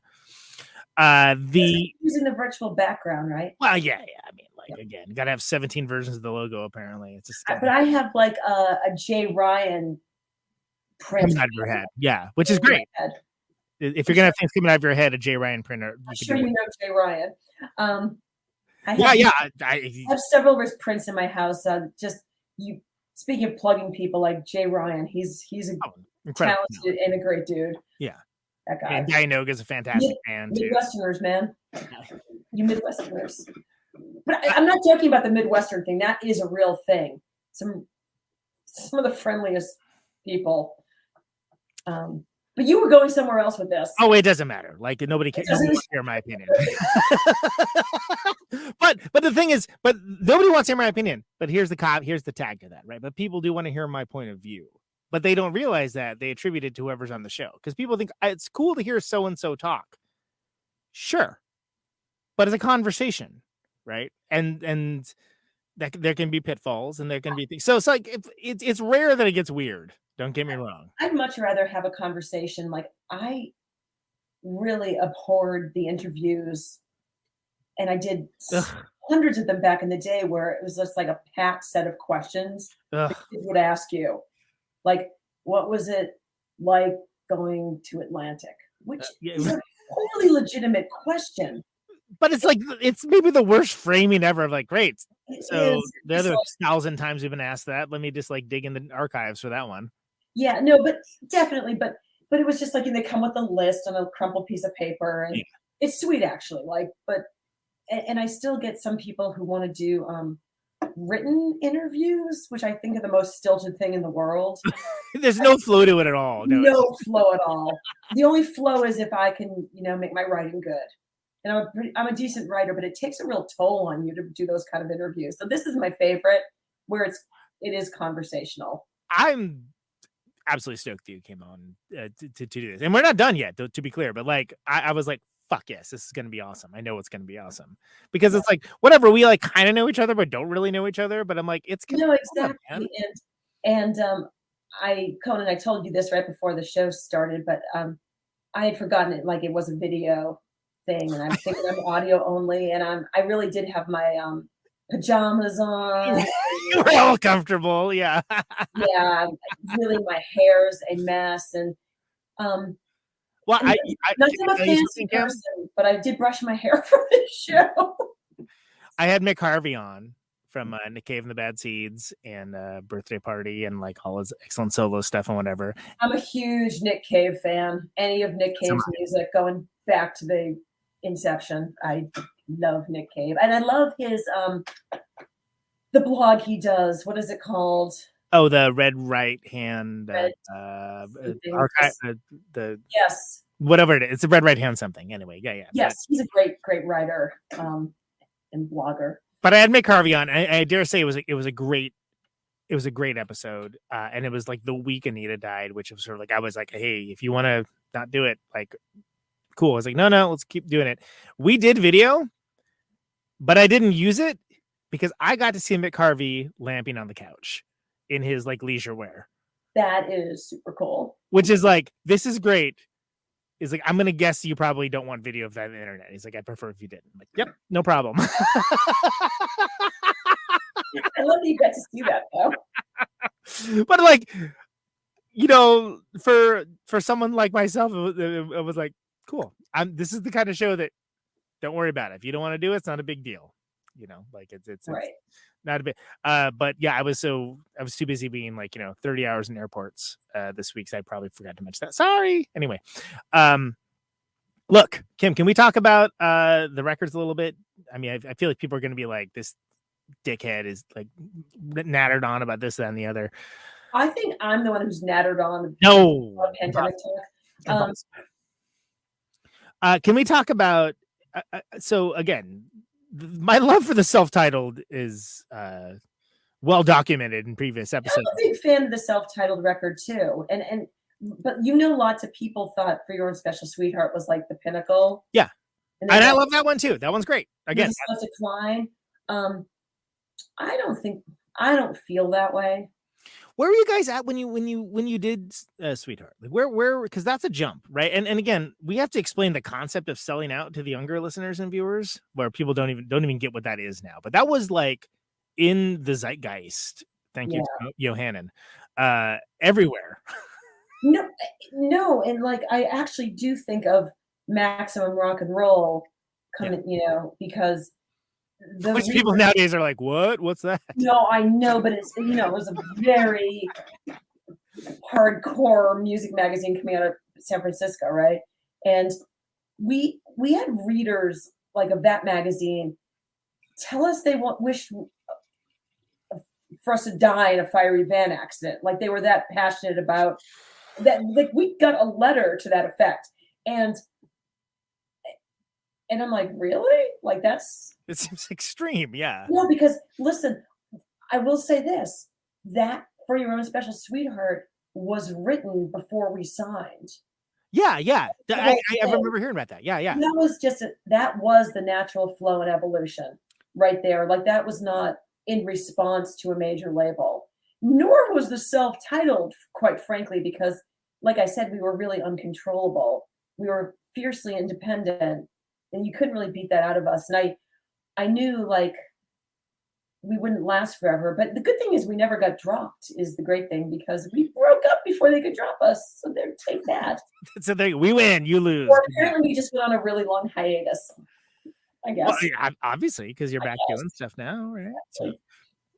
But I think that's so. I think that's, you hit on something so important, because to me, it was like there's like two epochs of Jawbox where it's like the Adam years and then, like, Zach years, and it just feels like it was just a natural extension of what you were doing, like kind of really. And the Adam thing was so fascinating because, I mean, I never thought of us as anything but with Adam, and that all went down. We toured with Shudder to Think, and Mike Russell, who's a dear friend of mine to this day, was drumming for Shudder to Think, and he's a great drummer.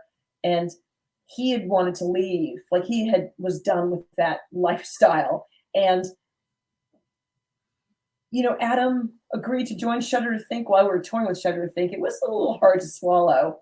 Yeah. I mean, we're all friends with Adam still, but that was kind of announced to us at the end of the tour, like this massive shift was happening. So it was shocking. And I was like, how are we going to get like through this one? Or do we even get through this? Are we still a band? And Zach kind of materialized. Like we met him in Rochester, New York, and he had done a Jawbox show, and he lived in DC then. And we started playing with him, and it was just so different. Like, he drove us in different directions. Our growth did, and maturity is the rest of us, but his addition was really pivotal. So it's like kind of like the Discord. I think of it as the Discord years versus the non-Discord years, I guess. Really. Yeah. Well, and it's the voice of the band didn't change. It's just sort of like evolved. Like it was sort of like. I think so. The thing you have to remember is so many bands break up very quickly, and they don't give themselves this time to grow. Like there were a lot of the bands in the 90s who were kind of there and then gone, or they morphed into something else. We gave ourselves that time to grow. And I don't think it was a magic wand. I just think it was like we were getting older, better. To great effect. Yeah. I mean, like, there were so many bands like they put out a great record and then they're like, they're done. Because the only way to get any following then, pre-internet, was to tour. And a lot of bands, and you know this, go out on tour and then they're like, touring is terrible. It is hard. And when you're you're sleeping on like cat stained, like stained couches, and we loved it, but a lot of people didn't love it. Like, and so we toured 2/3 of every year. We were gone from DC, and not many bands did that. Especially DC bands on Discord did that. We were very exceptional. The amount of touring we did. Same thing from where I'm from in the Bay Area, California. Like there was a record label. I reference this so much. There's a record label that called itself World Famous in San Francisco. Okay. But it's like the perfect record label for a label from San Francisco, because there was people that they played in bands, but they not only never toured, they never like got out of the Bay, and they didn't need to, and good for them if they didn't want to. And that's fine. But I think our growth came from all the touring. Yeah, we did, and simply staying together as a band through thick and thin, because it's not easy. Even the Atlantic years weren't easy. Like, they don't give you bags of gold. Like, they with the dollar sign on it. Big stacks. It wasn't like we weren't living the high life, because the records sold. They sold significantly better than Discord, but not by major label standards. Yeah. But we didn't care about that. Again, sorry, Mike Gitter, our lovely A&R guy. He worked with us. He tried so hard. He really did. Well, I think there's a documentary that a guy I know, Eric Fundingsland, made about touring called "Why Am I Doing This?" which is the best title ever for a documentary about touring. Right. And your friend and mine, Hosey from Helmsley, pretty much steals the movie by talking about how like it's sort of like you look at it like a test, like how important is this to me? Like how much do I want to do this? I didn't know Helmsley that well until we played with them, and then when they took the stage, I was like, "What the fuck is happening right now?" It was like a wall of sound. It was just super cool. But and to be clear, I knew Hosey before Helmsley, with her previous band Lozen and a band before that even. But like when I first saw them, I came back from tour and I'm like, I don't want to see a show. Oh, fine. All right, I'll go. You and Dana are just so badass. I can't even and then like it was like you remember the commercial of the Maxell guy, like the Maxell tape, and like his hair's going. That was basically my first time. I was like, what is happening? Oh my god! It's if you like heavy music, like. But they also have great melody in their music. The harmonies are just so just like I'm not sure if I told a single human being this. When I saw that Helmsley was playing shows with you, I'm like, hell yes. When they came like to our attention and I'd listen to them, I'm like, yes, please, this band. Yeah. I was like, I want this band. There's nothing like them. We should play more shows with them. Like you should. And the whole darn thing with them would have been. We play with some other opening bands that I really love, like this band La Peche and stuff. Like we picked the bands very carefully, and we also we had enough say in the matter to have 2 band bills, which is like a dream come true when you're older. No, real talk. It is. I'm being real. I'm being real. Like no one needs even 3 bands. No one wants it. Yeah. No one wants it. I'm thinking of those like 5 band bills on Mondays where you're like, let me tell you this though. I didn't like long shows when I was in my 20s. So I haven't changed one iota from like, I'm just like, when is the band I want to see going on? Rock and roll endurance contest. Exactly. There was like, you remember the days where there were like 4, minimum of 4 bands on a bill. Yeah, see, like me. 5 band bills on a Monday. That's what I was saying. It's like, who is this for? Like a Monday, yes, right. And I'm in like Des Moines, Iowa. Just come back on a Friday sometime. Oh yeah, great. Thanks. But yeah, so it was like lovely to be able to just say like 1 band, please. And it allows that band to really shine too. Well, also people are going to be there when they play, right? Instead of like, when's the latest I can get here to see Jawbox? Right, which I don't like because I have gotten to know a lot of cool music by seeing some unexpected opening band. I just don't want to see 5 of them. No, and that's very real. But what's real is that it's hard now for me with this teaching job to go to like weekday shows. That's what's real. It just is hard. I get up at the crack of dawn. Even this show for me is a little late, and I know that seems ridiculous because people would be like, Kim, it's 9:38 right now on the East Coast, but I like get up at 5 a.m. routinely.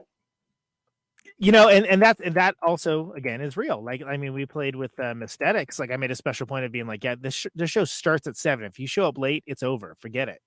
And because it was like dudes from Fugazi, people showed up, right? Those are like they're a great band. That's like my dream come true, like a show that starts at 7. A few of our shows were early, and I'm like, this at 10 o'clock, the show was over. I'm like, this is like my dream come true. This is the best night I've ever had. This is great. I become a morning person, and I can't sleep in. So even if I go to bed like at 2 a.m, I'm like 6 o'clock, I'm up. You're gonna be zombified, but you'll be up. Yeah.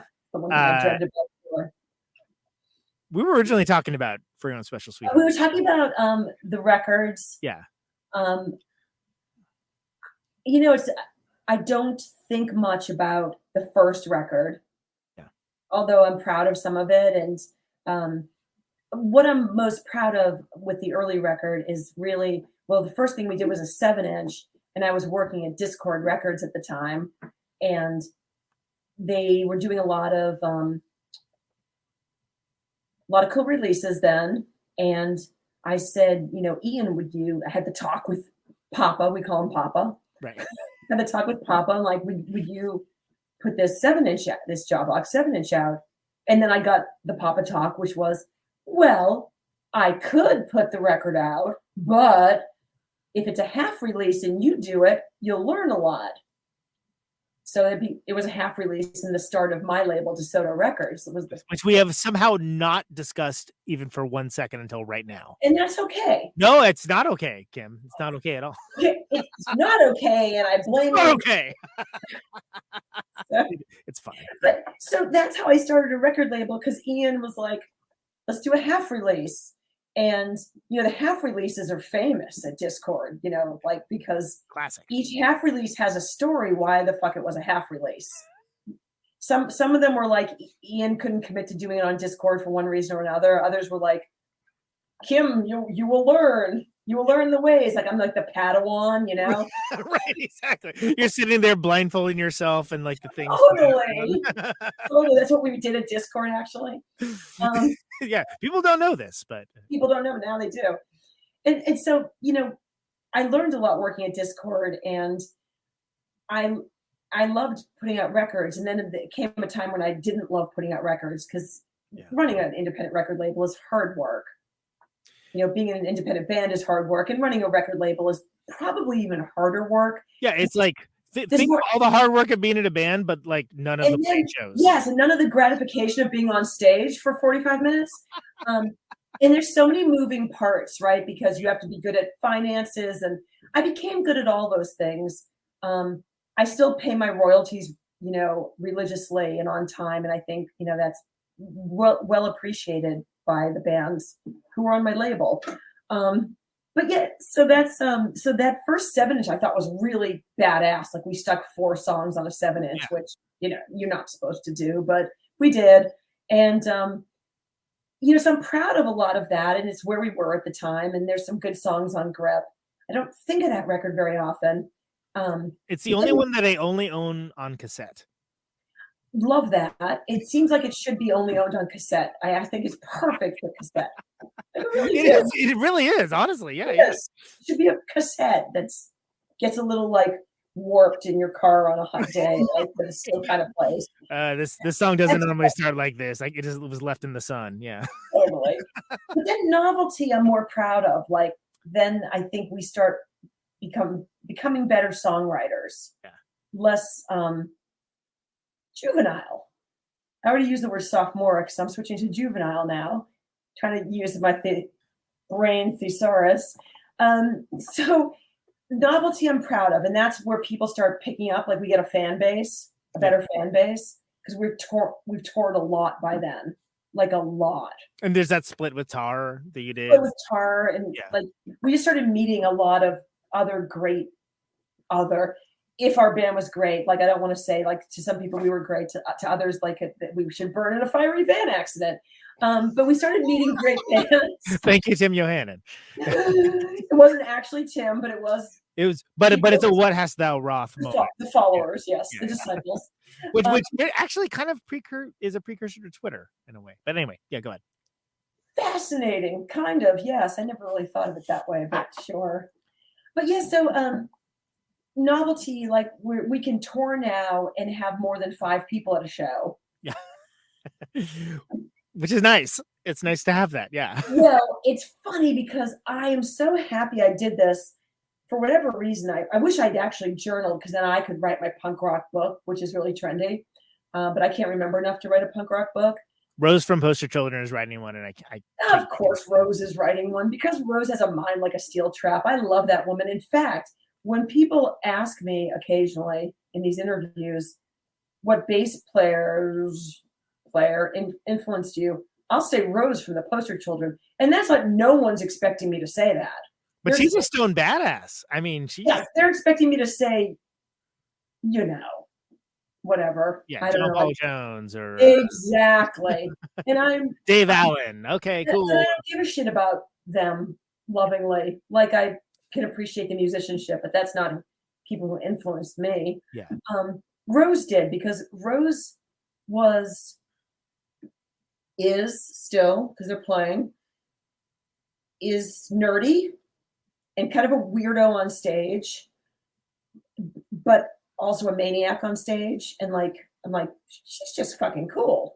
everything about her is cool, and they're super smart, as you know. Like when Jawbox and Poster Children would play, it's like super nerd party. Yeah, Like, push the glasses up on your nose. Exactly. People come to the dressing room to like get an autograph or like interview us, and we'd all be like reading books, you know. Yeah. We're Tuesday talk about quantum physics and Kierkegaard to talk to you about this totally, right now. Totally. We're about to be interrupted by my son. I'm on a live show right now. What kind? There's a bunch in your room in a bucket. I saw them. That's my son needing batteries, just to keep it real. That was a fascinating single part of a conversation, to be clear. Yes, because I'm sure he's downstairs watching this live right now. As thousands are, yes. Actually, he came to the 9:30 Club show, and really, yeah, and he listens to a steady diet of very underground rap and hip hop. The last band we probably mutually got into were like the Decemberists when he was like 11. And then after that, he was done with this genre of music. And so what was his take? What did he? His take was he'd never seen us live and really didn't know the music because it's just not his cup of tea. Like, it's not like, listen to Mom's band. I didn't play it for him or anything. His take was, Mom, I kind of expected you to be like that on stage, but Dad really surprised me. So I'm a maniac, like on stage and in real life. Like, I'm really high energy. Yeah. Bill's pretty buttoned up. He's very stoic, very put together.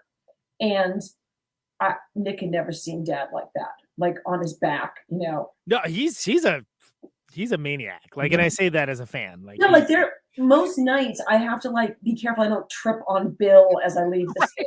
Like, I'm like picking my way around Bill, like who's lying on his back on the stage. And it's funny because Brooks is not going to be like that. And I actually think there'll be some kind of like shift here where your eye is going to be maybe more on me and Jay, right? Or Zach. Yeah. I think Brooks likes to play that role. Like, he likes to. Like, I think of Entwistle in The Who, right? Yeah, I think Brooks is definitely not a maniac on stage like Bill, and he does have big shoes to fill. He's fully capable of it. And it's funny. I do think, like, could we have lost Jay and still be doing Jawbox? The answer is definitely no. And then I think of myself. Like, you think of yourself. It's like, we'll be really different without me because I'm crazy on stage and I'm in the middle. Yeah, I'm a woman, and then like Zach's so singular, and so Bill, it's like still a big loss though. Well, it's going to be different, but I mean, I think the songs will carry it. And I also say Brooks has an amazing voice. There's people that thought there could be a Jawbox without Adam. No, I know. So clearly there was. So we're doing this, and I think people will be pleasantly surprised by Brooks. And I'm really proud of the way we unveiled that news because we're always quite transparent as a band, and a lot of people in bands aren't. And it was like, I asked Bill first to write something, and he's like, well, no, why don't you write it? And I did. And he kind of approved it. He's like, he didn't even feel comfortable writing it. And did I mention the dirt? I think I might have mentioned the dirt road. I hope I did. You definitely mentioned the dirt road. I appreciate the level of detail. It makes a big impact on me. And I wanted people to know and not be weird about it. And people were like, and also Bill got a rare opportunity that not many people get, and I won't get it. Is because Jawbox will just peter out and I won't get this, but because he left the band, he got much love from fans and on social media, and I that's pretty special to get to see that. Not many people get to see that. It's too bad that people don't want to do that while it's happening actively. Yeah, no, I know. Thing, think a little bit. I'm like, oh, I'd love some appreciations. Sometimes you need that, right? Sometimes that'll help you carry through. Appreciating people like helps drive them forward in life, right?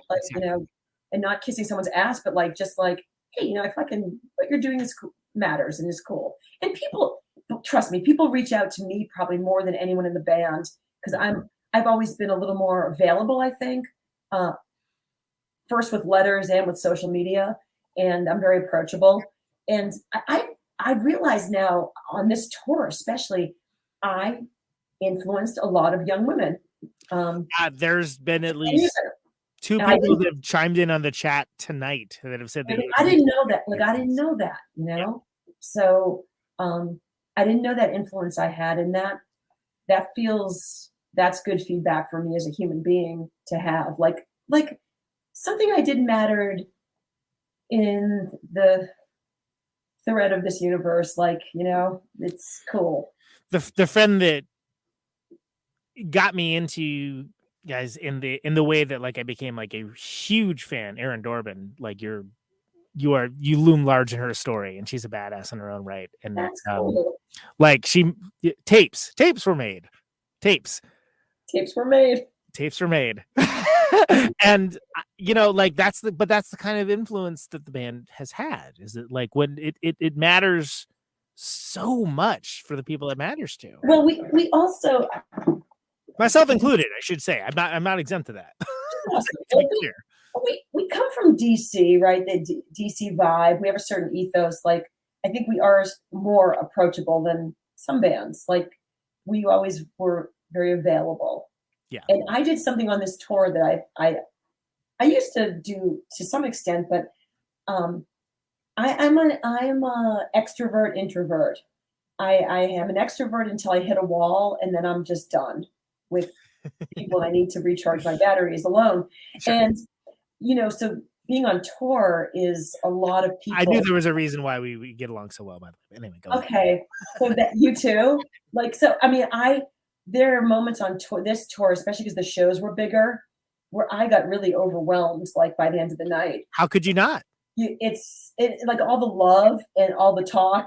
But so what I made myself do is at the end of every set, rather than retreat, I'm like, threw my bass down and just fucking walked into the audience, just like that, like kind of made my way back towards wherever the merchandise is being sold and just talk to people. Because I'm like, you know, how much longer will you do this, Kim? And how many chances like this will you get to interact with people like this? And it had a lot of meaning for me and for others. And I got to meet people who brought their kids, like their kids were into Jawbox. So like, here's my daughter who's into you. Yeah. How rad is that, right? It's cool. And it just, so I did that every single night. In fact, sometimes I would go outside before the show started if there was like a line and just talk to people in line. And that's like way outside my comfort zone. But I just kind of pushed myself, and it meant a lot to me to interact that way, not just being a player on the stage, to like be like, I'm a person just like you. And some people were like a little in awe, which I find just so, I can't see myself in that way. It's not the punk rock thing, right? But it's not. But there was like some like, can we take a picture? You know? Yeah. Sure, whatever. It's all very sweet, though. It's sweet, and it is our little like indie rock village. It means a lot to me. Well, and that's, you know, it's a band that is important to people, and to be able to have a representation of it live with all of the people that are in the band as they are now, and bringing those same songs that brought such meaning to people and brought, like, I don't even remember the rest of this on air or off, but like, I told Jay like how much the meaning of just the one line of, you know, since I got myself an easy job, I think that's the line, right? Like, yes. I was like, fuck, I think about that so often, like more often than I even like think about it in context of the song, but like little things like that where it's a part of people's lives. Yeah, like, no, like it's humbling. Not when they're doing cool shit, maybe when they're doing cool shit too, but like when they're not doing cool shit. Some of them are doing cool shit and some of them are not doing cool shit, right? And no, it's so humbling to realize you've had an impact, you know? Yeah. Like I mean, like I said, it was important in my own personal story, and I wouldn't bring it up if I didn't thought it was salient, that like when I saw you play, I was bumming. Like, we played a crap show like the night before. It sucked. it sucked, and I'm like, what in the name of F am I doing right now? Okay, let's just see this band I really like, and like afterwards, stuff felt more okay. That's huge. So glad. And Chicago was a great example of where I hit my introvert side came because I know so many people in Chicago, and so many people even came in from other places in the Midwest to that show. And if you know the Metro, there's like a social room outside the dressing room. Okay, you know exactly what I'm talking about. Yeah, totally. If you don't know, it's like band dressing rooms plus a big like rectangular area where you can bring people you know back. Yeah. It's like there's like it's like multi-layer. There's like the dressing room, and then there's like the real dressing room that would Right. actually get away from here. So many people came back after the show that I kind of lost my mind, like the claustrophobia, and I had to retreat to like the actual dressing room. And Alan Epley from Shiner and the Life of Shiner, friend of the show, dear friend of mine, gets it. Like he was the only one with me back there at that point. I was just like, just needing a moment. Like, and it's so okay. It was like a who's who of Chicago too. Like it was a lot. You know, like I'm like, here's the guys from Naked Raygun. Right, exactly. It's this is your life kind of moment. It kind of was. It was lovely. And I just had a moment. I'm like, I need to retreat. We barely talked about Desoto, but I just have to say that the story of the egg has been talked about multiple times. Like, when I've had Josh on a few times. He's my dude. I've had Alan on. I just love Shiner to pieces. Like I just love them. And like that was something that I didn't know, not being natively from the Midwest, I didn't know from Shiner until people were like, oh, you guys should play with Shiner. I was talking about the Shiner band. Okay. And then like I heard that record and I was like, fuck. Like this is really good. Alan Epley's one of he's just a fucking songwriter. No, really, he's a great musician, great voice.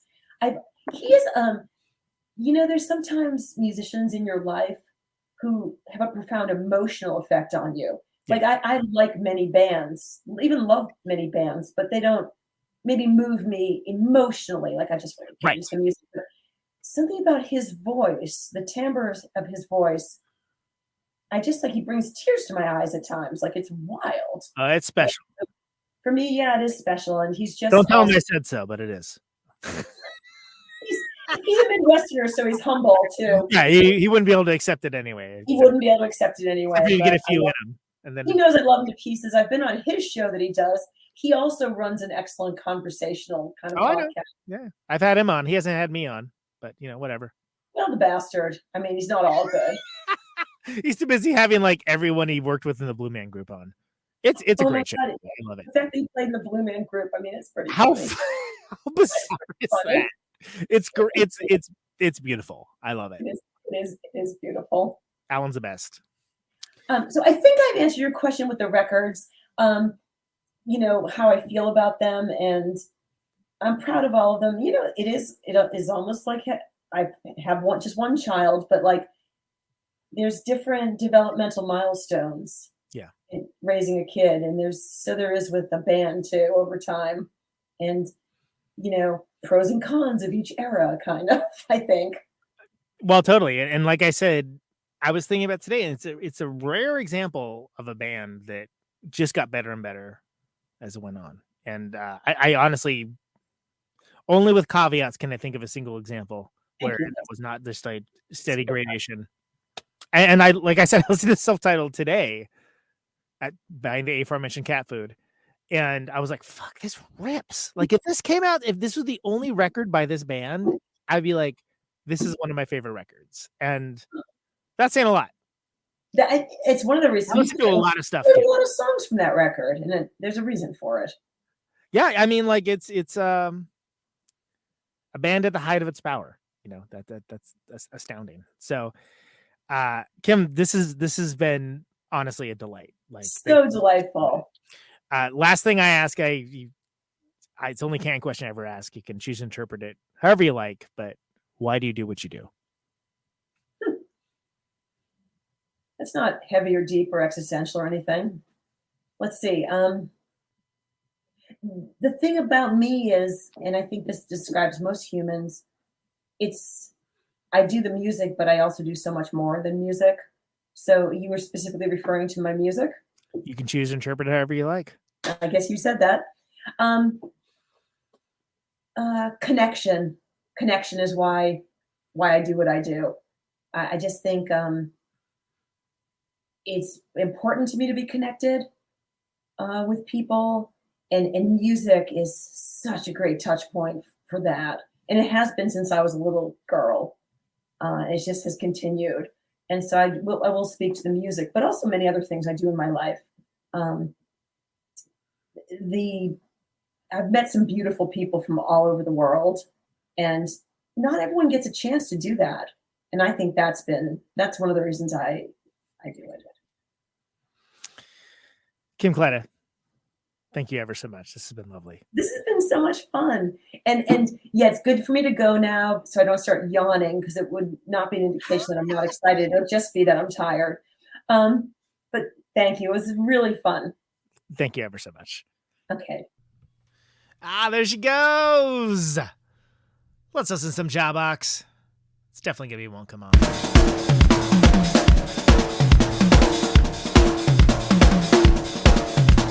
Tripwire eyes kindle a smile to Mormon skin size, sweet as a chance to slip time. I'm good, gone down on the hip. I'm good, gone down on the hip.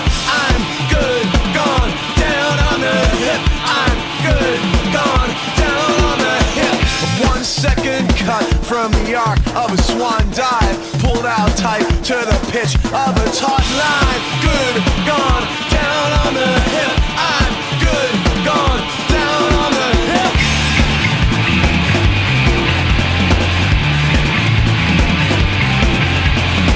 I think the shaking style, the shaking style. I think the shaking style, the shaking style. Gliding a spell or hold up for the story tell. Fixing solution to suspend the farewell. I'm good, gone, finger to the lip. I'm good, gone, finger to the lip. I'm good, gone, finger to the lip. I'm good, gone, finger to the lip. I think the shaking style, the shaking style. I think the shaking style, the shaking style.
The shaking stopped. The shaking stopped.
savory.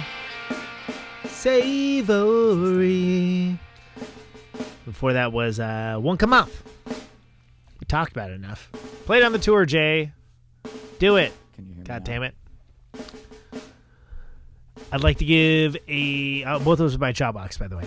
I'd like to give a huge shout out to the guest for tonight, the incredible Kim Coletta.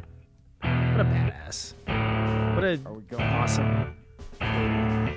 Awesome musician. Episode 278 of Conan Neutron's Protonic Reversal with Kim Coletta. Yeah, there's Jawbox stuff coming. You can't talk about it. Pay attention. They're on social media. Again, the name of the show is Conan Neutron's Protonic Reversal. Thank you very much for listening to it. This show airs on Radio Nope Thursdays, 8 Eastern, 7 Central, 6 Mountain, 5 Pacific. RadioNope.com. Also live streaming Twitch, YouTube, Facebook, lots of stuff. You want to listen to archives of the show, ProtonicReversal.com. Always free, no ads, no sponsors, no kidding. Signing off, Mr. and Mrs. America. But if you'd like to support the show and get episodes sooner, you can give $1 a month to patreon.com/ProtonicReversal. And if you like the show, or even just a single episode, please feel free to share it along, like, subscribe, post a review, all that. Helps people find the show. I've got... It's just a darn nice thing to do, frankly. 50,000 watts. 278 episodes. Pretty good. Gotta say. Ionize the air. Thank you so much for listening. Thanks for supporting this show. Telling people about it. Writing back. It's this microphone turns sound into electricity. Makes me feel like I'm wasting my time here. Can you hear me now? Stay safe out there. Out on Route 128, dark and lonely. I got my radio on. Can you hear me now? Can you hear me now?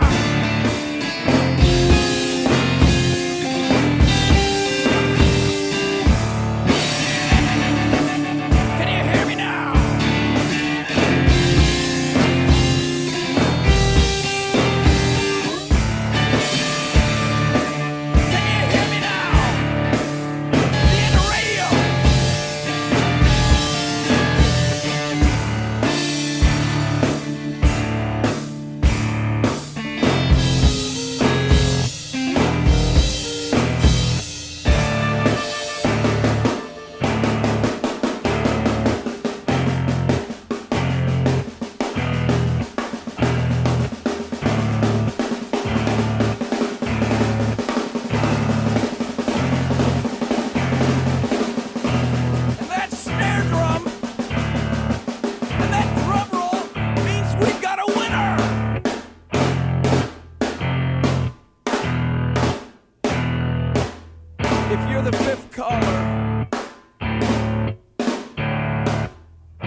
Welcome to my top 10.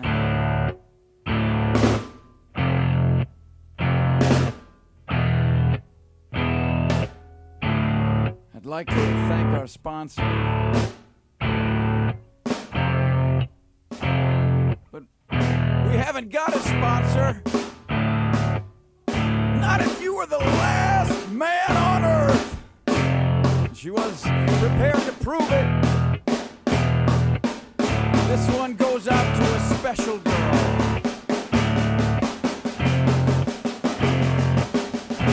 But there is no special girl.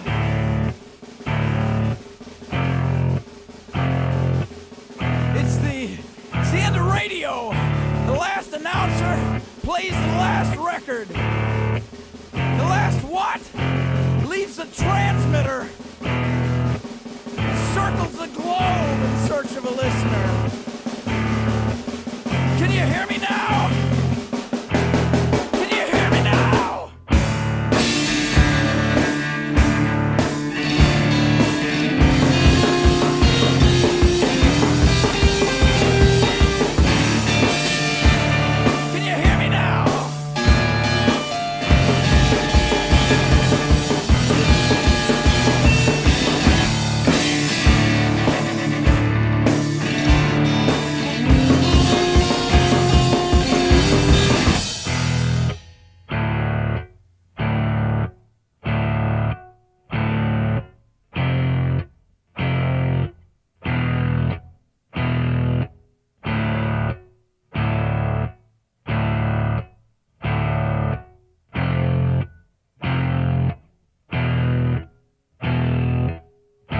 it really broadcasting if there's no one there to receive?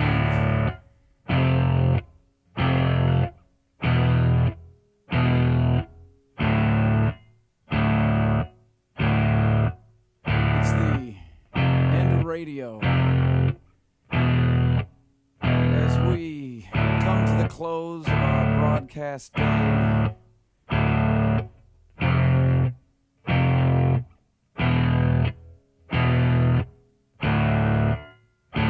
got my radio on.